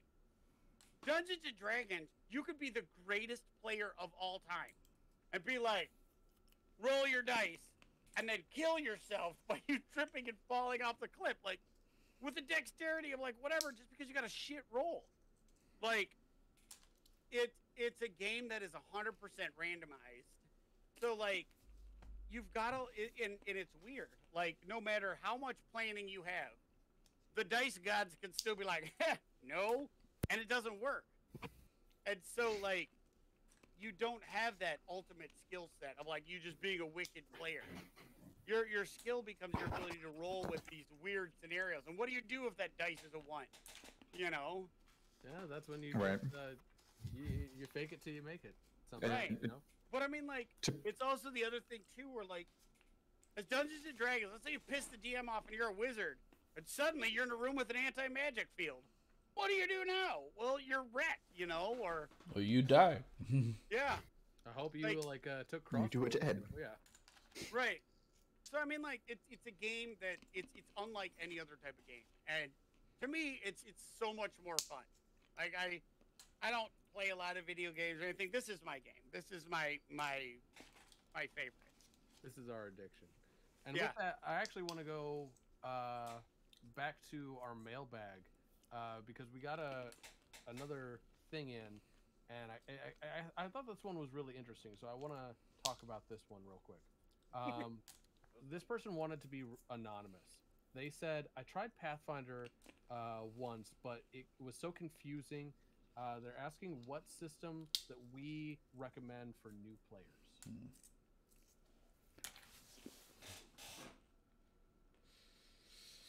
I mean, I'm gonna answer this one very shortly, but it really is depending on what your setting is that you want to play. I think that's the most. That's all I'm gonna put out there.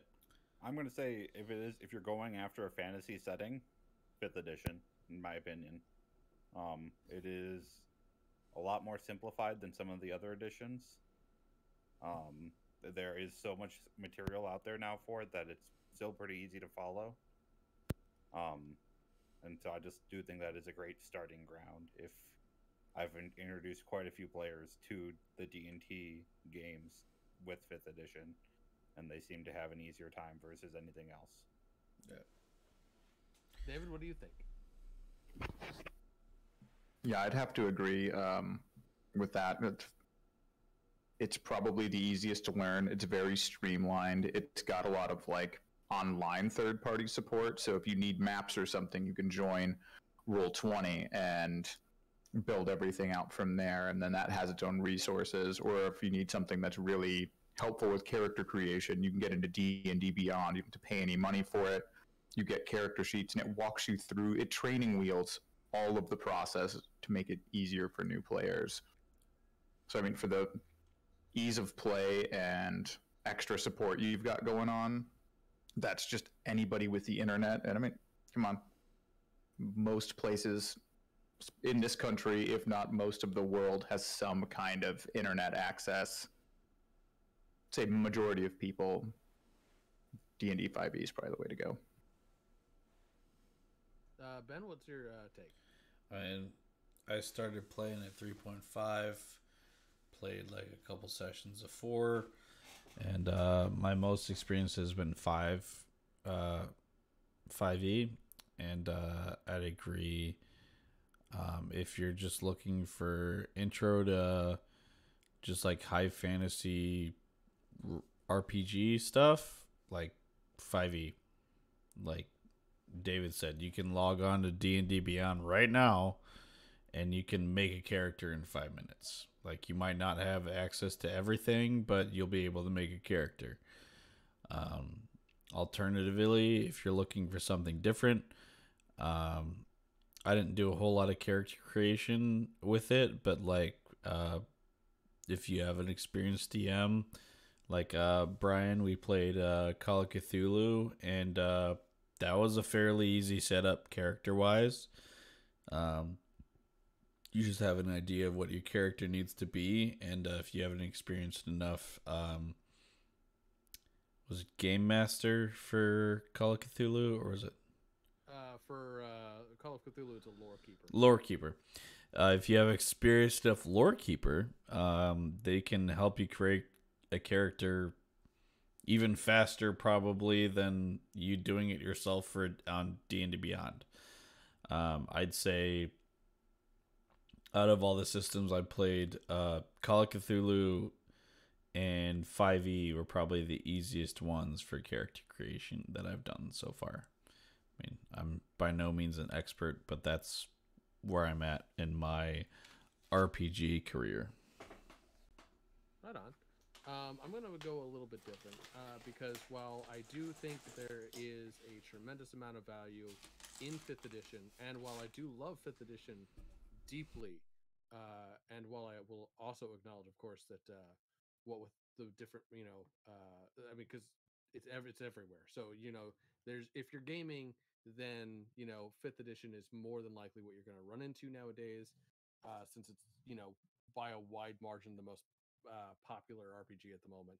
So I mean, there's all sorts of like resources you can use for 5th edition. But if you're just looking to cut your teeth on role playing itself, um, I would actually recommend that you seek out some of those old dinner party games where like you get your friends together and it's like a murder mystery that you have to like figure out like who killed some person on a train or some bullshit like Clue. that. Yeah, kind of like Clue. Yeah, exactly. Like those old games that you would just basically get a bunch of people around a table and we would like hand out cards where it's like, okay, you're playing this person or you're playing this person, and like everyone has like a little cheat sheet of like who their character is and what they might have done and whatnot. And I think that they have a lot of value in terms of like getting started with role play. There's no real mechanic as for like dice or anything. You don't have to worry about stats or anything. It's just pure role play, which is something that I think is worth looking into if you're just cutting your teeth. Now, if you're looking, oh, go ahead. There is. I'll be honest. Like I live in my head. Like and so like you'd think role playing in fantasy would be something that would be easy, but I remember when we played Call of Cthulhu, and that was great because there was a heavy structure to the game. And then we played World of Darkness, and that one I struggled with so hard. I think like if you're new to role playing, and I think like finding a world that a structured world is easy for the role play begin. This is just from my experience. And what's funny is like your world in World of Darkness is amazing because it's like I grew up there, literally. Like it's Rockford by night. Like I know that place intimately, you know, but I still struggled with the for some reason I struggled with that type of role play. Like I I think think it's that more has not just find sorry, I'm not trying to like no, go ahead. cut over you, but like I think it's a max between like the role playing, but also a familiarity and the chosen type of role play. Like if you would have been Rockford by Night, cool. I know the setting intimately. I can argue with you about landscapes, you know. But like, I'm not a vampire person, you know. So like, vampire, you already had me at like, I don't care that vampires hang out at alchemy, you know. But like, if you'd have been like, oh, but these are werebats. Werebats, you say? Shapeshifters, you say? I'm all about it. You know, like it is. Role playing games, I don't think are for everybody, but just because a certain role playing game is not for you, doesn't mean that there isn't a role playing game for you. Just because you don't like Vampire the Masquerade does not mean that Call of Cthulhu would be terrible. Or I mean, if you've got just your pockets are exploding with money, Warhammer. Like, I mean, there's a game out there for you if you're looking for it. I mean, you could be a My Little Pony, Joel, if you want. Your wife hates D&D for some reason, and I guarantee if we found a good enough like Harry Potter RPG system, in a second, she'd be all over that shit. So like, if there's a Harry Potter RPG, my wife would explode out with the wands and the costumes and all the weird stuff she's got. Strixhaven. She plays Magic the Gathering simply because of Strixhaven. Strixhaven. I mean, not to The mention like there is like compensating. Star Wars Yeah. role playing games. There's a whole bunch of other stuff. So finding your setting is, I think, a big portion of it. Yeah. That It's said, the- if we ever want to do a Star Wars thing, I'd totally be down. Which Star Wars thing? Do you want to go to the D6 Edge of the system, Empire has a really or- weird dice system. Oh, the one like- the one that had the most recent one, Fantasy Flight Yeah, Games. so I don't know if, like, Edge of the Empire, it looks like super fun, but the dice system is super weird, so I'd have to play with Actually, it's incredibly easy. that. Yeah. And yeah, because you know what, we're doing fucking systems and settings right now anyway. So fuck it, I'm gonna do this anyway. Real quick, I'm just gonna show you how it works. You just got Brian so excited that somebody's like, "Show me how it works." He's like, "I've never had a full body boner, but now I Also, easy do." stuff, just throwing this out there, One Night Ultimate Werewolf. Going Oh, back yeah. to like your easy stuff you can do to start out with the role playing is that game. Get a group of people and play werewolf. Werewolf the Apocalypse. I mean, they have like One Night Ultimate Werewolf and a couple other like werewolf games where like they're basically like card versions of like Among Us, or like where basically like there's a werewolf or an imposter or a mafia. It's like, yeah, It's it's like Mafia. Mafia. Yeah, exactly. Or what's that one game where it's like you're all trying to figure out like who's Hitler, Secret Hitler. That's right. Yeah, Secret Secret Hitler. Hitler. And then there's that one where, And it's like what is Among it? Us is like an online digital version, but Yeah. they make Yeah. card versions of it, and you can do that. But yeah, no, I'm super interested in this dice thing. So All right, so check this out. Most of your there's only 4 symbols in the Star Wars game. You've got your kind of like comic book POW symbol there, which equals a success. Then you've got your little force die right there. Let me turn it. There you go, and that equals an advantage. Okay, and then on your there goes the. Does anybody feel like, as Brian is telling this, that this is the next game we're going to be playing? I mean, we could do one Kinda- right now. Honestly, Kind of feel like that right now. you have your. I kind of feel as he's doing this, he's like, "Now all of you get your D12s, and we're playing." Like, we won't even know what happened. You've got your triumph symbols there. That's kind of like your critical successes. Then you have a number of different negative symbols. So you've got your little triangles here. Those equal a failure. You're kind of like, I guess you could say like an empire symbol or whatnot, or possibly like, this thing that kind of looks like a little, yeah, you get what I'm saying. That's a threat. And then you have your despair. Like your That's despairs just are like your critical failure. insufficient funds. Yeah. Oh. Now, what you do is your successes and your advantages always cancel each other out. So you'll kind of like build your dice pool based off of like what your different character attributes are. So like, let's say I have a 2 in my particular like ability score, and then I've got like a 1 in that particular skill. Then what that means is I'm going to roll 2 dice, but one of them is going to be the yellow die due to that proficiency in that skill. So I go ahead and I roll, but I also have to figure out like what the difficulty is.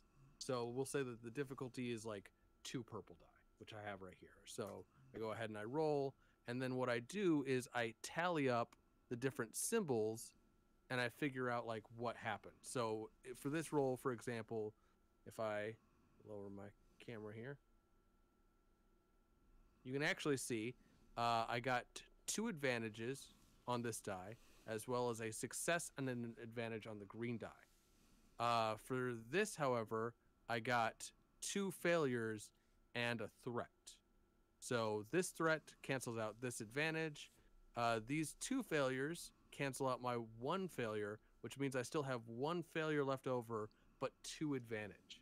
So whatever I was trying to do failed. I didn't succeed at the skill, but because I have 2 advantages left over, it means that while I still failed, something good kind of came about from me doing it. So like if I'm trying to sneak past a guard or something, this would say that like the guard caught me. But maybe I convinced the guard with my my stupid wandering that like I'm just some rando citizen who just lost his way. So he doesn't like raise an alarm or anything, but at the same time he, basically kicks me out and he's all like, go back where you came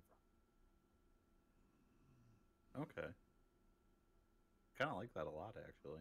Yeah, it's all about storytelling. So it's all about interpreting what the dice came down as, and then like applying that to the story. So if we roll that same thing one more time.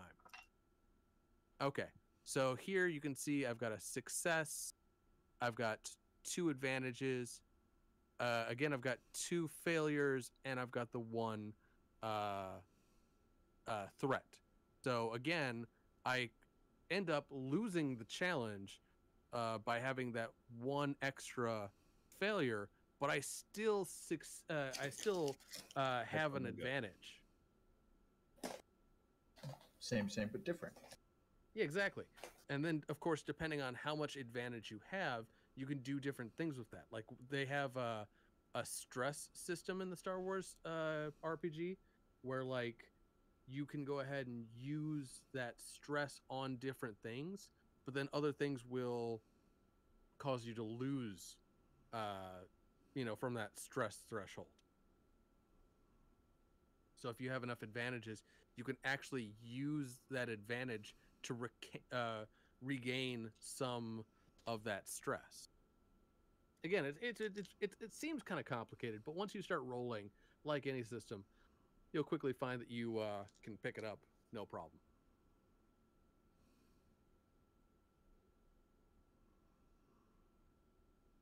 And actually, while we're here, I'm going to say this much. I absolutely hate that Fantasy Flight Games did not put out any PDF copies at all for their Star Wars RPG. Like, at least with Wizards of the Coast, they don't put out PDF copies either, but you can kind of get the PDF copies on either Drive-Thru RPG or on like the D&D Beyond, and that's good. But Fantasy Flight Games, nope. They put out all the books, but like no PDFs for any of them. It sucks.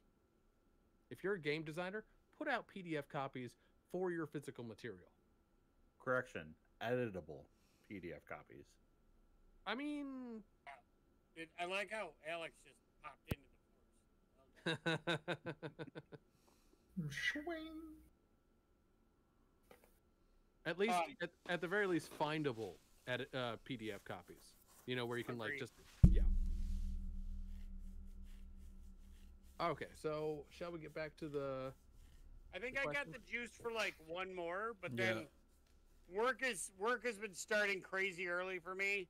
I don't know about you, but I'm flagging, so. Okay, we'll do this one then. We'll go to the mailbag one more time. All right. I mean, I love doing this, but like we can talk nerd literally forever.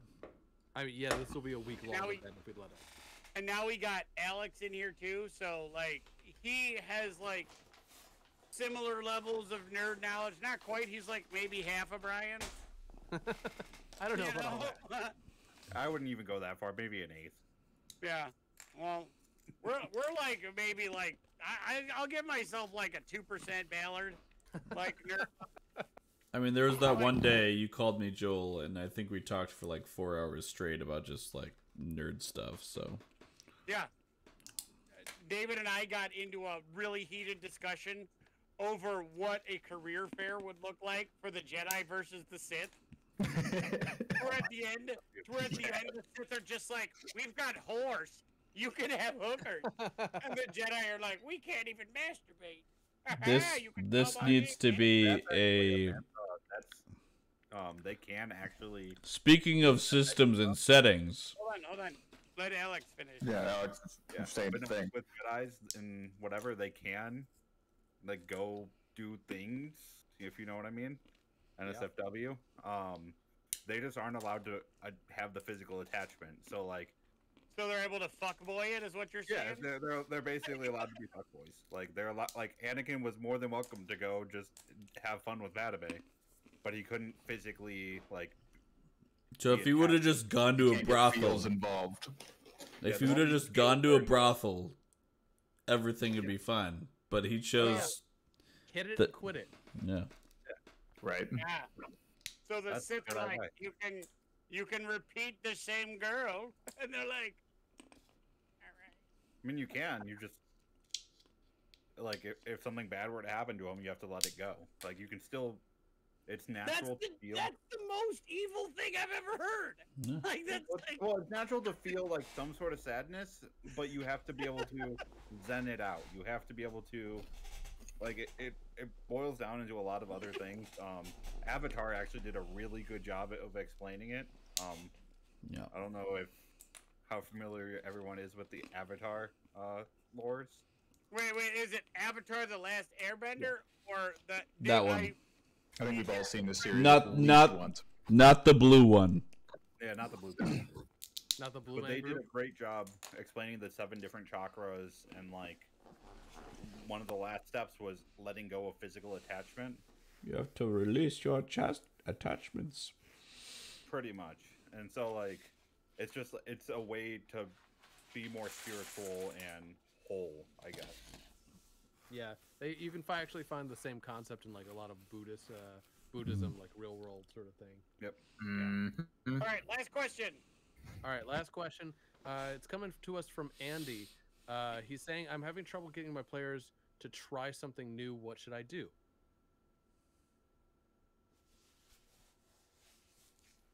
Anyone want to jump in on this one? I think it really depends on the context and the players. I mean, if you can just have that conversation and be like, "Hey, I'm thinking about trying to go with something this way. What do you guys think?" I mean, obviously don't just give away your story and where you're trying to go, but like be like, "Hey, this is getting a little stale. Let's try to mix it up a little bit. How do you feel?" Like don't just throw it at them, but kind of like work with them is probably my personal best advice. Because that's usually like what can kill campaigns is just not having that communication of, you know, this is getting stale for me, or this is getting whatever, and I just want to try something new. And just try it out, see how it goes, work with them, and if it's decided that, hey, this didn't really work, then just like you are allowed to retcon. That's the kind of the beauty of all of this stuff. Best situation, like I had a character fall off a building one time because another player was kind of being stupid, and it led to a whole bunch of other events, and then the DM's like, that didn't really work, let's just retcon to that point. And so you are allowed to do that, and so it's kind of work with them. It's probably my personal advice. I would agree with that, and I will add that if you're having trouble getting your players into, say, for example, a new system, like if you're trying to switch systems altogether, one of the best things that you can possibly do is learn as much as you can about the new system before you decide to come to your players and say, hey, I want to try this new game or whatnot. Because having someone who knows the rules and who can walk people through character creation is a much bigger comfort than everyone having to try and like individually go off and be like, okay, well now I got to learn how to play the Alien RPG, so now I need to know what, like, you know, having someone there to kind of like and actually you can do this with like a lot of systems nowadays where they're including starter boxes. Pick up a starter box and try to teach yourself the rules before you go trying to like sell your players, because a lot of these things come with a huge monetary investment, and you want to make sure that your players are going to have a fun time with that beforehand. And usually speaking, you can be a good judge as to like who's going to have fun with what, and you know, everything else, if you decide to like look at it and kind of make yourself familiar with it. Joel, what do you think? I'm gonna say, I'm gonna take it a different direction, but I think like if you're talking about in game, because like we all have played the game where like you get the one character who's like, I don't want to leave the town, or like you're we're gonna move on, and they're like, no, I have to explore every square inch of this cave or this mountain, or they you know, like your players get stuck in their own mindset, you know, and sometimes you have to move them on, you know. As I said, my preferred style is player agency. And if it's something within like the story you're trying to tell, you know, I'm a big fan of like increasing pressure through the NPCs. You know, like yelling, like somebody like the town crier being like, you know, menace found in this hill. You know, people coming in and like the NPCs coming in and urging up until like my least favorite is like you can actually just force them to do it, but that's a risk. You don't want to force your players to do anything. Like that good old Deus Ex Machina. Mm. Yeah, you don't want to force anybody to do anything, but you want I like to add like the insistent pressure. Like you're supposed to go here. Hey, why haven't you left yet? You planning on going anytime soon? You know, like for that, as far as like I don't understand the new system. Like because I'm a fan of if it's not broken, don't fix it. I don't think I'm ever gonna run out of stories I can tell in a Dungeons and Dragons setting. You know, with the Dungeons and Dragons system, but I will agree with your statement. I mean, wholeheartedly. If you do not know how to make a character, I do not want to play the game with you. Like, if you had come to me and was like, let's play Call of Cthulhu, let's figure out how to make a character. I'm going to be like, what the fuck is wrong with Dungeons and Dragons? Like, why don't we just stick with that? You know? Absolutely. Yeah. So I think like knowing how it goes is important. I think we're losing Ben. We should probably yeah, we're definitely losing Ben. Okay, Ben, you want to jump in real quick? Give us your take. What? Sorry, it's been a long day. Yeah, you can tell you have that I worked in 5 in the morning look. Yeah. Can you do a real quick recap of the question and I'll jump in? Yeah. He's basically just saying he's having trouble getting his players into something new. He wants advice. Okay. I'd say like you talk to your players, find out what they're wanting to play. Like we said, there's like all kinds of different systems. Like you can find, if you do enough digging, you can find a system that your players will want to play in. You know, you can find something that's Harry Potter. You can find Chronicles of Narnia. You can find Game of Thrones, Witcher, D&D, chess simulator, anime chess simulator. I don't care. You can find an RPG that will fit into like what your players' interests are. I think the first important thing is defining a thing that your players are interested in. You know, it might not be the easiest system. It might not be the hardest, but I think the first important thing is find that thing that your players want to play in and work around that. You might not be able to yeah, that's the most easiest thing is communication is key. Yes, right. It's like to talk to your players before you decide, hey, I want, like, even if you're the DM, you might need to be like, this is what I want to play in. So you can't, like, if you're deciding to be the DM, you can't just decide, all right, this is the thing I'm playing in. I've got these new people. I'm playing this no matter what. You might need to do some compromises there. So that's what I think. David?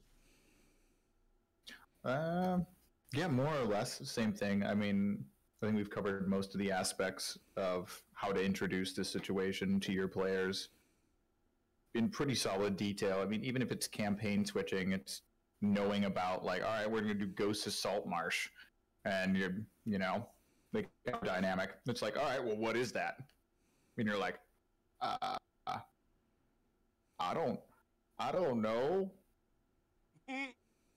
Everyone's like, like yourself, how we just keep doing this campaign that we're doing, where we jumping campaigns, but so, like our DMs, like I think I'm the only one out of our group that hasn't DM'd so far because I'm just not good at that kind of thing. I do remember you being the Everybody introduces it like, oh, cool, I want to go do Avernus, or I want to do this one shot, or I want to do Sword Coast, or a basic Faerun thing, or it's homebrew. Y'all come to the table with a sell. Like, all right, this is what's cool about it. I think you guys would be interested. And you incorporate and have that talk and come well prepared. Like, all right, I know my players. I think you guys will really like this. So it's not even really a sell. It's just like, We're like, I like what's going on here. And you just jump on board. Like, this is awesome. Let's go. I do, not to cut in, but I remember one of the times, like, shockingly, when I like something, I go like balls to the wall about it. And I was 100% the person who was like, cool, I want to be a druid. And then, no, I want to be a gnome. I'll be a gnome druid. I'll be a druid that turns into rocks. Like, just made the weirdest shit up. And like, I couldn't stop. And like, I would do these games. And so like, we'd get like 2 sessions into a game. And then I'm like, all right, everybody come up with a new character. And I remember David called me. He's like, fucking stop, or I'm out. Like, this is too much. Yeah. He's like, every week, he's like, you idiots can create a character in 4 seconds. He goes, I like to build mine. And he's like, Yeah. I'm not doing it at the drop of a hat. But like, There's a period where we're like swapping between different like settings. every 8 minutes. Yeah, and like different every levels, week. It's like we're starting at level 1, level 6, level 10. Yeah. And then all of a sudden, Everywhere. all of a sudden, David, you're like, no, stop.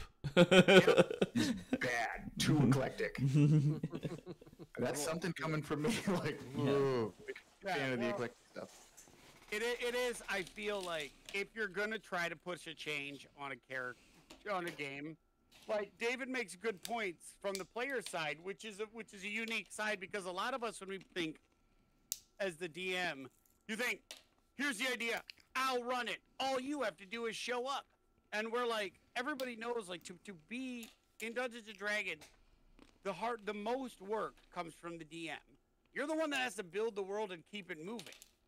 So you don't think, when you're the one offering to run this new weird idea you've got, you don't overlook how jarring it is to the players who now have to build a new character and then navigate your world.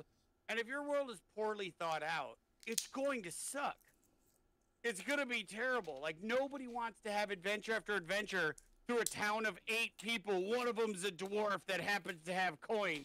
And you're like, guess we'll talk to the dwarf again. Like, no one wants a repeat of the same thing. So if you are going to, yeah, as David said, if you are going to come up with the story as the DMs, make sure you have an idea. At least have the first 3 or 4 ideas set out. Like, you need to know, if we get here and they want to do X, make sure you have at least Y and Z planned after X, in case they get to, because sometimes you get players that are like, let's hit that story and let's run in. And they will go hard on it, and they'll get so much further than you've planned. And then you have other ones who will look at the story, look at the path that's there, and then jump off the fucking train. And then you're like, I didn't plan for that to happen. Who? You know? Literally jump off the train. Yeah. Literally. Great examples. Several campaigns there. Yeah. Gravity. Yeah. All right. Not to be one final thing. terrible, because I absolutely... Go ahead. If you're having trouble getting your players to try something new, maybe reevaluate some of your players. Not for like the old thing, but for that new thing, if you can get a new perspective on like, hey, these people really aren't interested in this thing I want to do, but someone else might be. So That's like, true. I'm not saying necessarily end the thing with your, other players or your original players, but doesn't help to either look for more people who might be interested, or like pick some people and be like, hey, who's interested, who's not, and then find an additional group that would be interested in that new thing. I agree with that, but also watch out for burnout, because burnout is a huge thing. It is. So if you're trying to run multiple things at once with like different groups, sometimes it can be a bit much. Yeah, it can. All right. Well, I think that's it for tonight's Talk Nerdy to us. Yeah, this one took a lot of juice out of us. So Yeah. Alex, I mean, want to thank you for coming on. It's Thank you for having me. End of the week, so I had a good time. I'm glad that you all had fun with this one, and I'm glad that we got some decent conversation out of Joel, who was the most reluctant for this one. Yeah, right. And here I was going to ask you like a really hard question too. I had it like stacked. Now I want to hear it. Yeah, Oh, what you the wanna fuck? Go ahead. What is your Bonus question. All right. So this one was my hard one. Lately, there's been a bit of a demographic shift in the way of tabletop gaming, where a lot of tabletop gaming has been merging with more traditional LARPs. You know, you got DMs who are handing out physical props, or more players are encouraged to dress up at the table. So there's kind of that shift towards LARPing. But on the flip side of that, LARPing has actually been experiencing its own shift to become more like tabletop gaming.